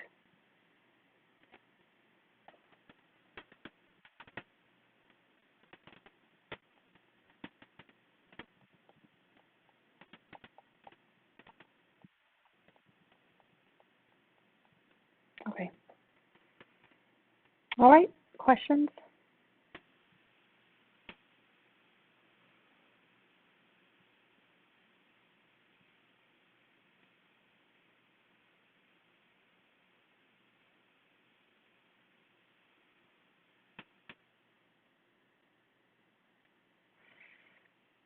All right.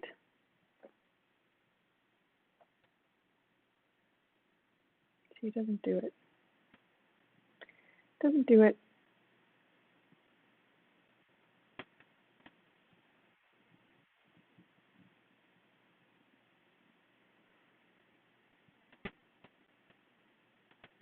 No.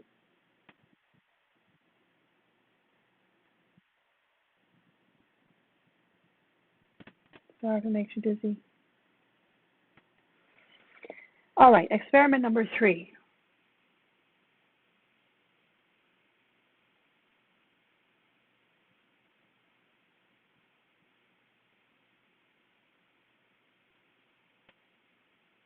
We're going to take some time to elaborate on the physician's health study that you learned about in the video. And that study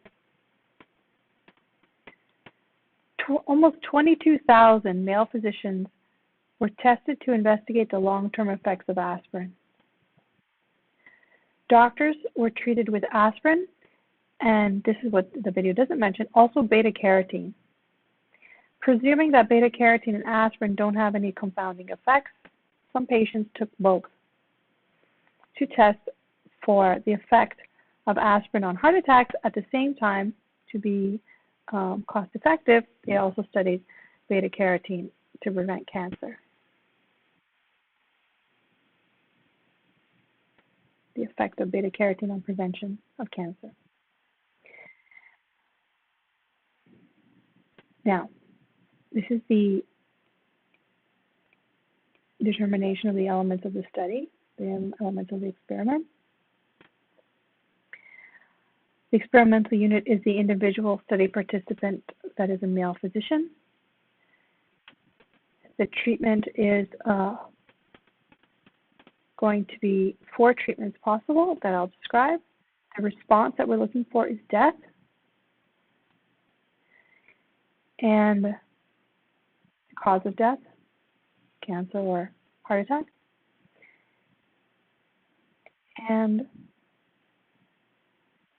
we're going to have 2 factors now. Okay, so in the last few examples of experiments, we had only 1 factor. Now we have 2, aspirin and beta-carotene. I'm showing you how that's going to look in terms of treatments. Each factor has 2 levels. One is the treatment, and the other one is the placebo. So it looks like this. Factor 1, aspirin. Aspirin used. Placebo used. And then beta-carotene used and placebo used. All right, so there it is. Let's dig into this. First of all, I have a question. Why were male physicians studied?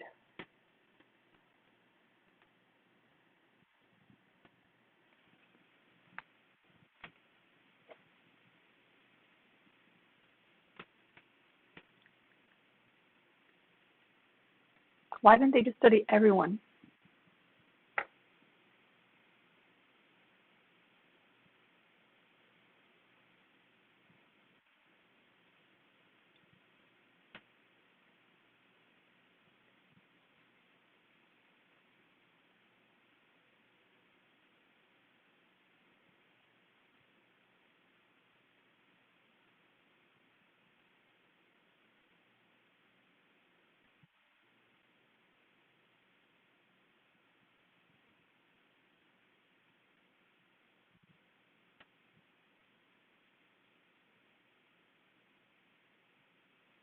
Why didn't they just study everyone? Can someone tell me? Can you tell me if you don't know? At least let me know you're there and listening.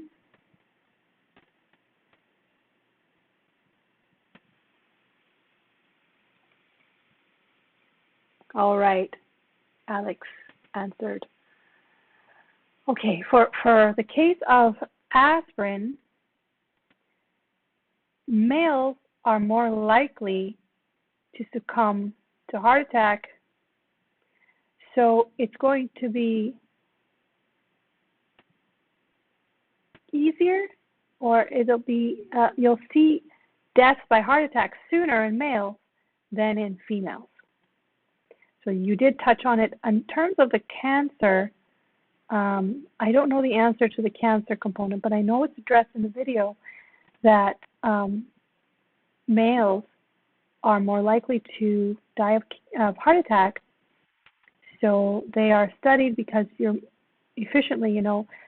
more readily see a death of a male, unfortunately, than you will a death of a female, and so we can wrap up the study sooner. Also, it would make sense that they're more at risk and you want to study men. Can we still draw conclusions for women after studying men? Certainly we can. We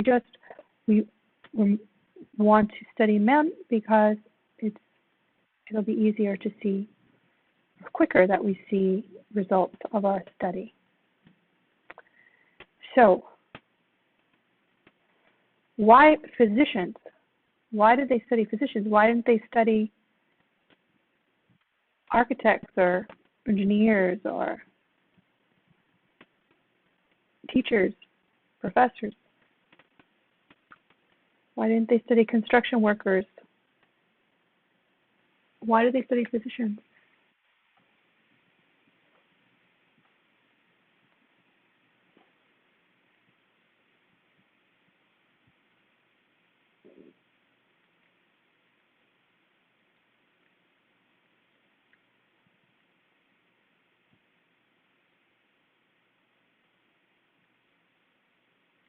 Anyone? Tell me if you don't get it, you don't know, so I can tell you the answer. Why do they study male physicians in particular? Okay, I'll get back to that question. What I'm going to do is show you how the randomization would take place, and then we'll talk about the physicians again. So what's going to happen is about 22,000 physicians present themselves as volunteers. There was advertising conducted, and physicians had to call a number, and they were enrolled in the study after a pre-screen to determine the safety of conducting the study on them, for their safety. So what do? We begin with the randomization process. I need to label my 21,996 physicians.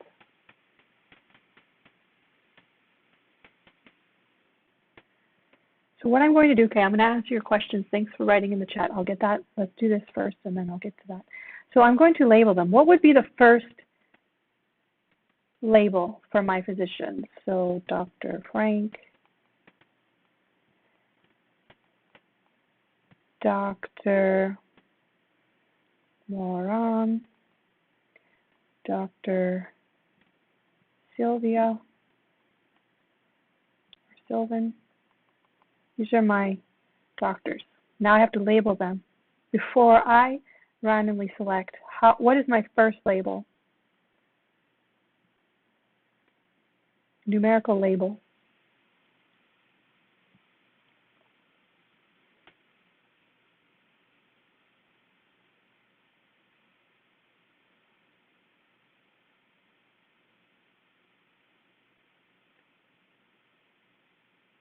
What would be the first number that I put there? The first label.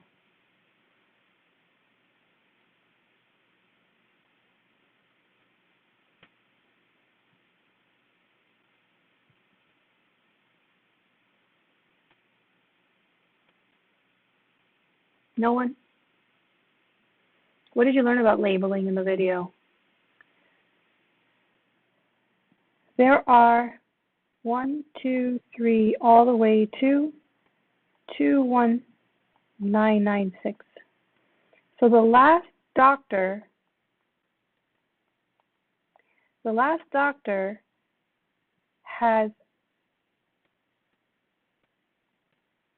is a 21,996 doctor. So we have to have labels of equal size. That's the rule. So the first label should have 5 digits. So that would be the first label. Numerical label. The second label would be the third, all the way to, got it? And then we can use a random numbers generator to select. So let's say the random number generator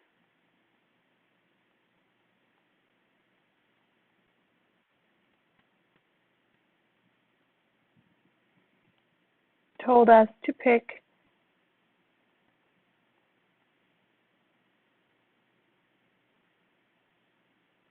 sorry, I went too high. So that would be the first subject to be assigned to one of the groups. Now the groups, there are 4. So I've shown you that there's going to be 4 groups. This group gets both treatments. This one gets the treatment of aspirin, but the placebo of beta-carotene. This one gets nothing, total control.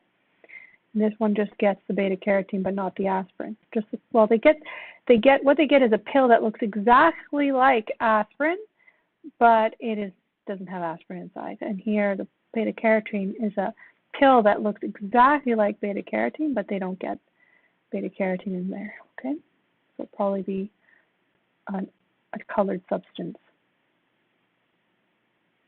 Because beta-carotene comes from orange vegetables. Right. So the first one, let's say I assign it to this group here. So 01803 is assigned here, and I go on to the next. So let's say the next one was this person, and I could assign that person to that treatment, and so on. I keep on doing the same numbers, don't I?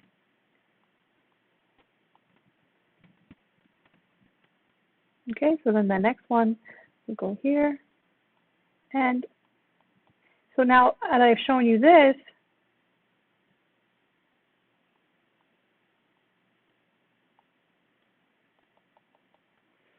so what I've done, I'm going to go through all of them and assign them. So how many end up in each group in the end?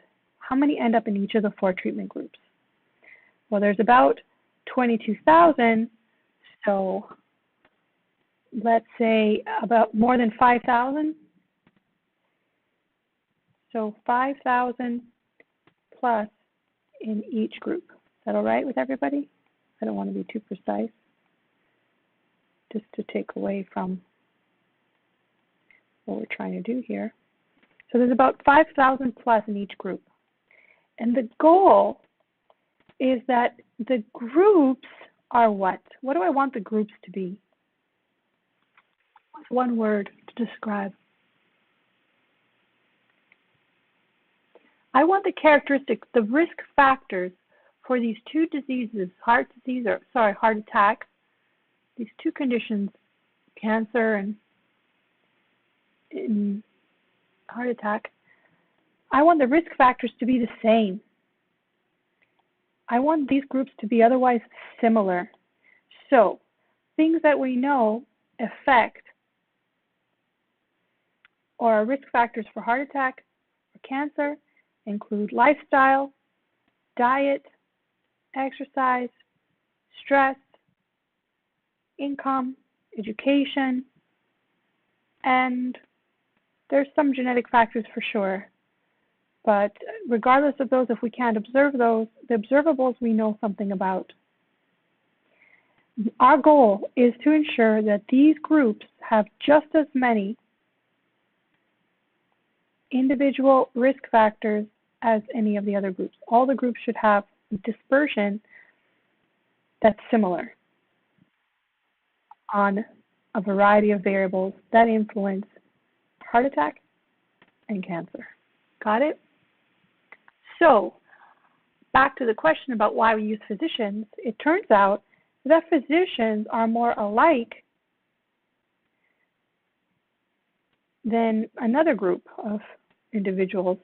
And the bonus about physicians is that they're licensed, so you can track them. They're trackable over time. So if this study was conducted for 10 years, it's very hard to follow people for 10. Think about friends that you've lost or lost contact with over 10 years. It's very easy to lose a phone number or contact. Well, maybe not so much now because we have social media, but still you can lose contact with people over time. So if they have a license, physicians will be trackable and they'll be accountable, more accountable to being part of the study because they understand the value of the study for their patients and for their practice. And personally, they probably care about it more, so they'll stay in the study. So the physicians are easily trackable and they're more alike than if we included other professions in here. Okay, so physicians are more alike in terms of risk factors. So diet, exercise, and then things that influence as well as income. Now, there's variation for sure. Specialist physicians make a lot more money than family practitioners, but still, they're more alike than if I was to include other professions, income, education, etc. So that is the idea. Now, people have asked me in the chat, they've said, well, or they mentioned, how can this be representative of all people? Well, all we've done is included individuals who are alike in many variables. And in that way, we control against the confounding effect of those variables. And what we see in the end is really the influence, that's theoretically what we're doing. We see the influence of the treatment in preventing heart attacks or cancer. So in the end, what we study is we look at, after the 10 years, to understand the effect of cancer, we compare this group, which is 10,000,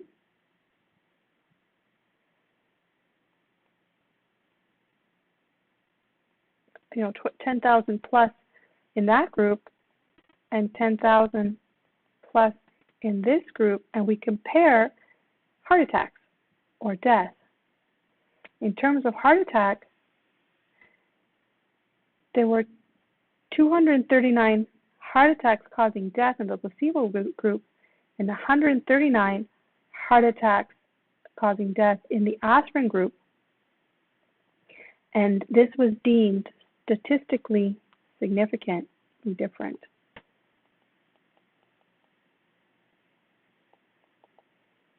The numbers themselves, the raw numbers, look significantly different. You would have to consider numerically, you know, analyzing that. Like I said, we're going to learn towards the end of the course how to compare numbers like this, but really, clearly, that is an improvement. Similarly, you would compare the 10,000 with beta carotene against the 10,000 without the beta carotene. Again, assuming that aspirin and beta carotene don't have a counter-influencing effect. And we would compare them and see if there's less cancer in the treatment group. And in fact, in this study, there was no significant evidence to support that beta carotene reduces incidence of cancer. Remembering we need the control group to control against the effect of being in a study, the placebo effect. And this is how we would put things together to analyze the effect of the treatment or treatments. Any question? Okay, you guys are going to ask me specific questions, and I don't know the answer to how many of them quit the study. But you could find the papers if you want to find out. I don't know how many quit, but the idea would be, right, that there's no systematic difference between the groups. That's our goal. So just as many subjects should have quit from this group, as this group, as this group, and this group. If there's a difference, they should have mentioned that in the paper, in the final article that was published about this study. So let me say that what we do is we control against systematic differences, right?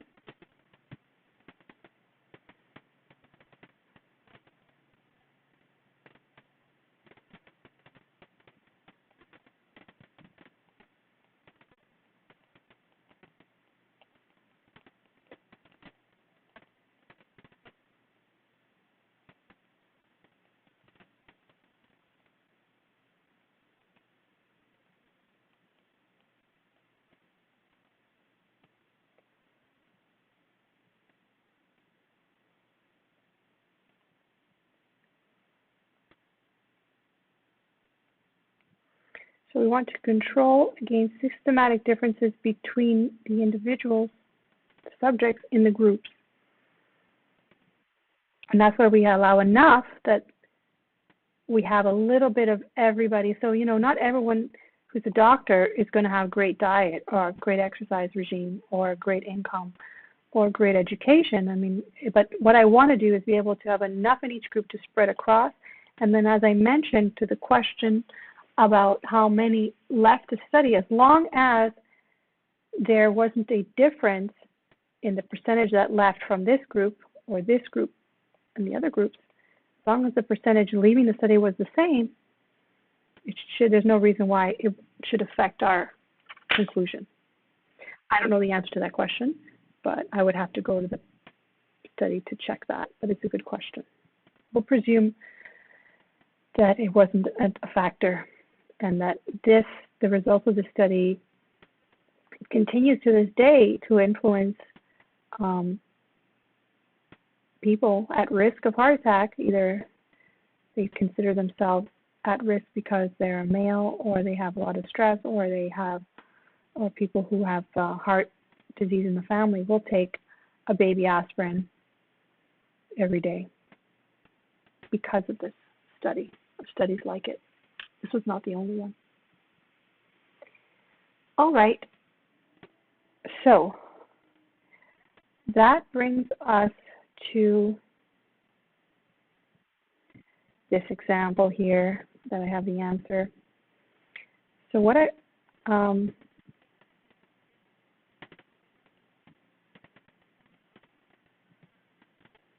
anyway, I put the answer here, but why don't you guys try this and we'll talk about it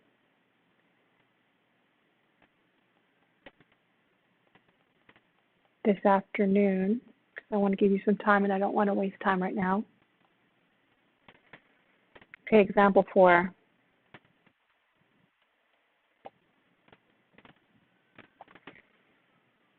And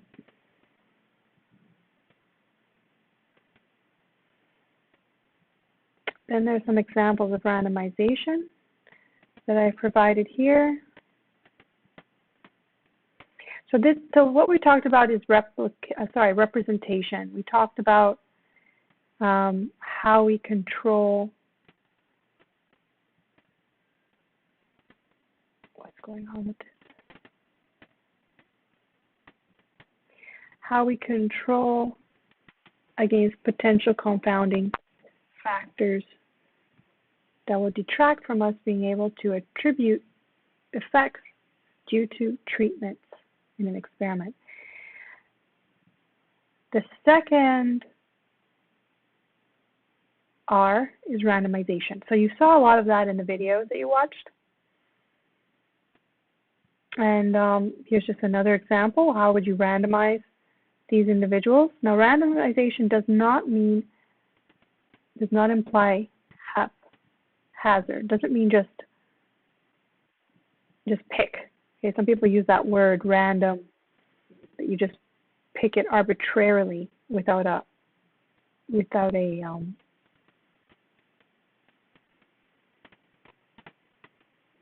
framework, without any rules. But that's not the case. There are rules to randomizing, and it begins with taking your subjects and labeling them, and you label them with the same length of label. In this case, there's 8 individuals volunteering, and I need to pick 4 for the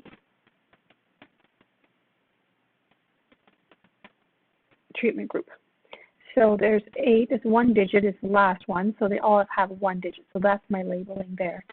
Then I use the random digits table that was given, just 1 row is given to you here, and you pick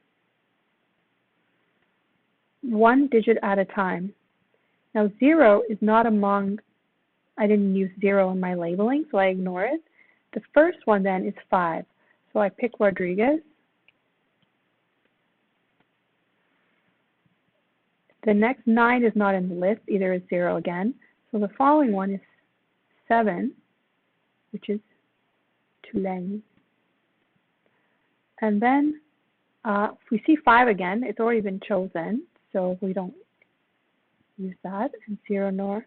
So 4 is the next one. So I've just illustrated how you randomize, and finally 9 is not in the list, 5 has already been used, and we go to 1. So this is an example of sampling,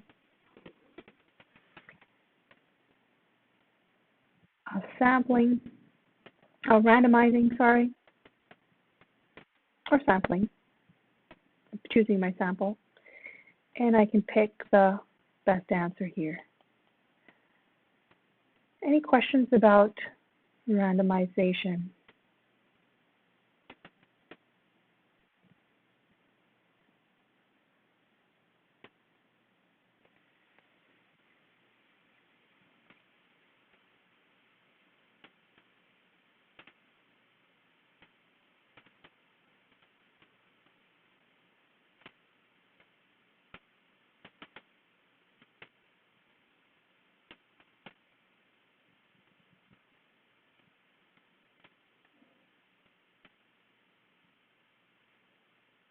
Okay, I'm just going to answer some questions. I'm going to step back and answer Anouk. Would diet be a lurking variable in that study? Diet. Well, the point is that what I've done here, why did everything get detached? Oh my goodness.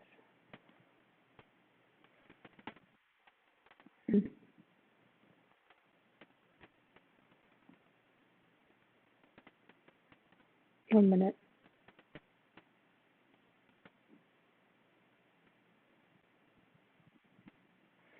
Well, I lost my annotations. But okay, no, because, okay, so lurking variable here, we've controlled against diets, right? We've ensured that those factors, we have enough, we believe we've put enough males in each of the different treatment groups that there's no systematic bias, there's no place that diet is better or worse than any other place. So there's just as many poor diet physicians in this group as there are poor diet physicians, roughly in this group, in this group, in this group. There's no systematic bias towards any of those factors. Now, how has that been proven? They argue in their research that they had enough in each group to make these groups as alike as possible. Okay, so no, lurking variable would not be diet, if you mean for the aspirin study. Okay, now the other question, I think that even men are more affected by heart disease than women. Yes. So they used men for this study because they didn't have to enroll. So if they enrolled women, so they only had to use 21,996. Is it? If they did, because it's like one, I don't know if it was 1 in 1,000 or 1 in 10,000. I'm sorry, it slips my mind. But if it's 1 in 1,000 risk, they mentioned it in the video. I have to watch it again. For death by heart attack for men.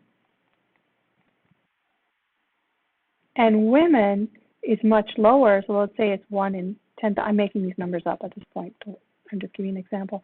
So if women, it's 1 in 10,000.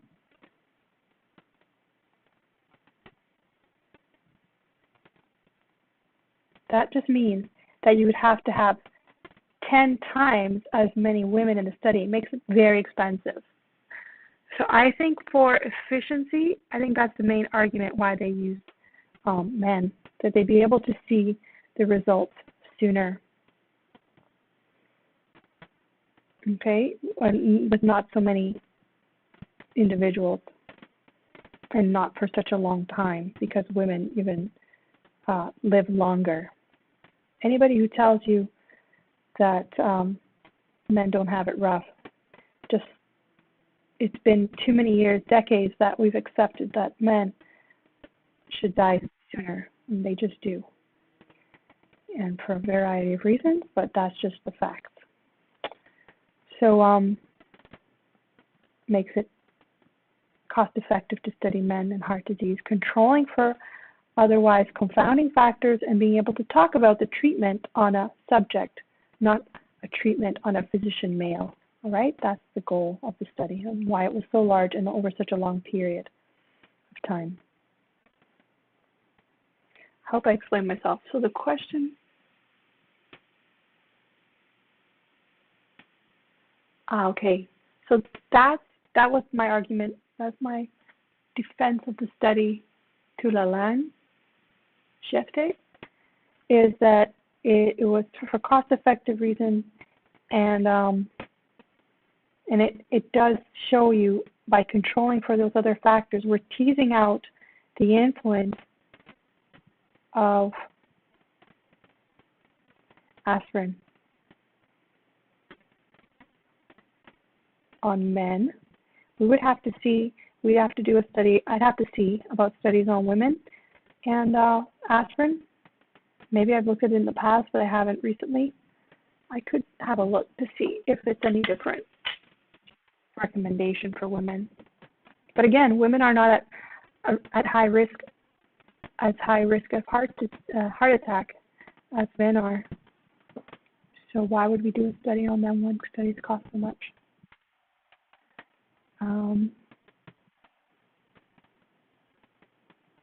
I'm going to look at the recommendation. If there's any doctors there, you can tell me.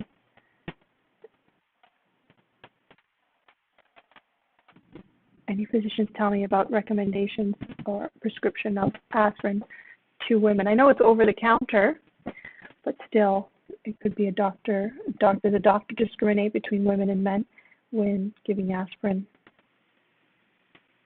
That's my question. Okay, so what time? So we are at a time here. Oh, I just crashed again. I think I have to just delete a bunch of files. So we will leave off, 14. So what we have here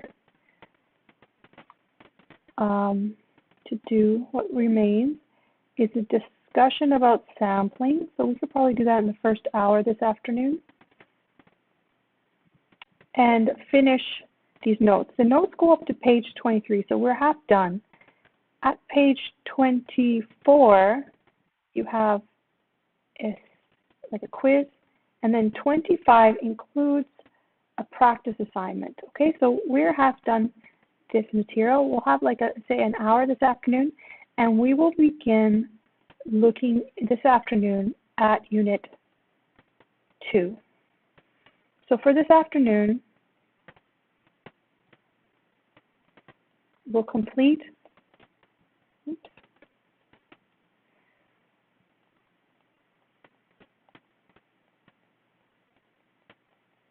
we're going to complete DNS, the Designing Experiments and Sampling Surveys, and begin, that's Unit 1, and begin Unit 2, GDS. Now for that, you should prepare, you should print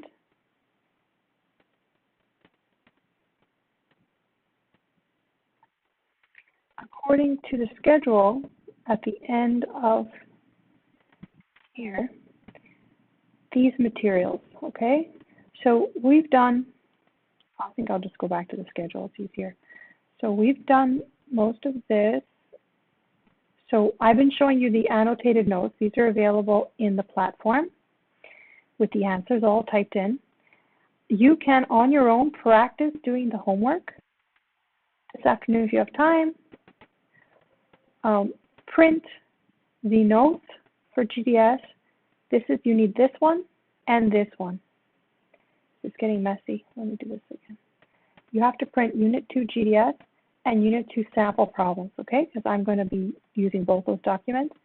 These are the solutions to GDS. You don't have to print those, but you'll reference those later.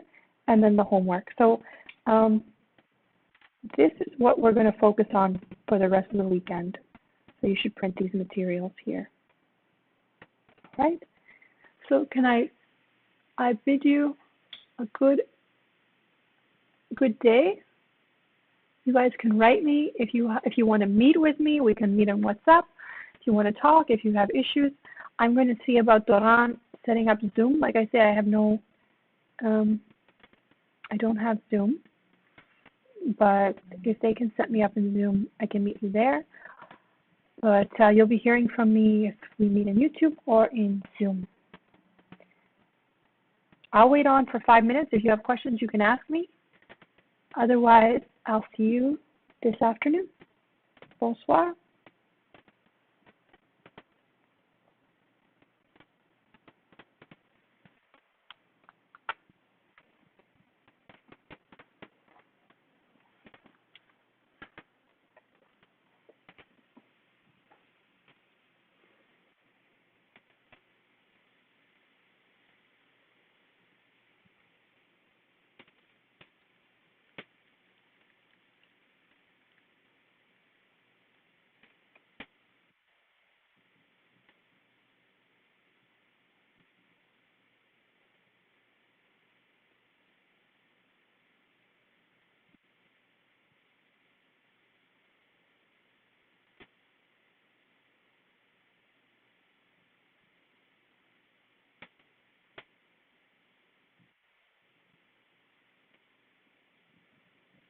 I just found a really good study here. A report. It's older, but I would have to do something more up to date. Here's a study.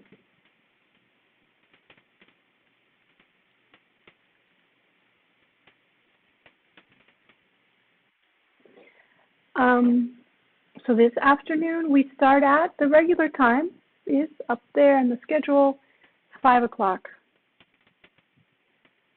Do you want to change the time?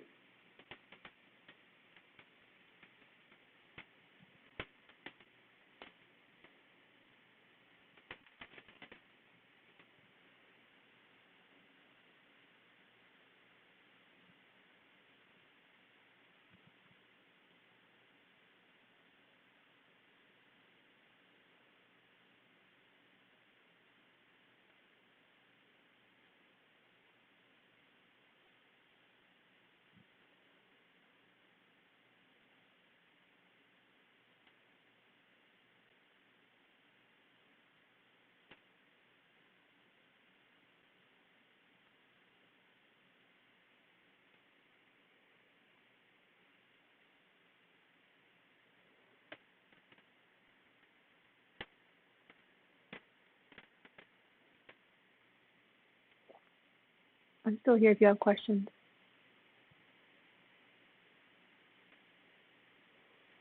Oh, Jeste, I don't mind making it earlier. I don't know. I was told that it was 5. Uh-oh, another confusion. Okay, so let's see.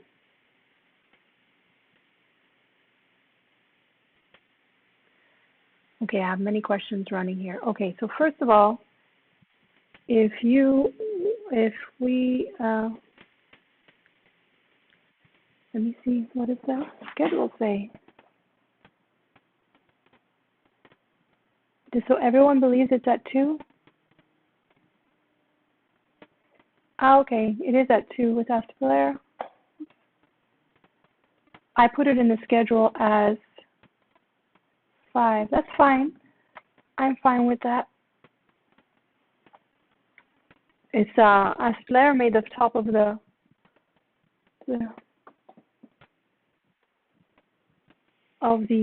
outline.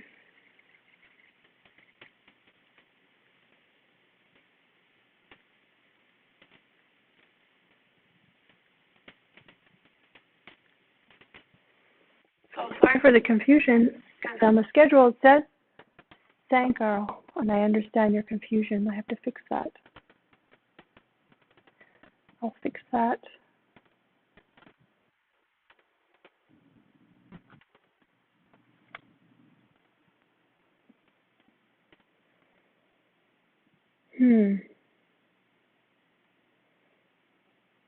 Thank you for pointing that out.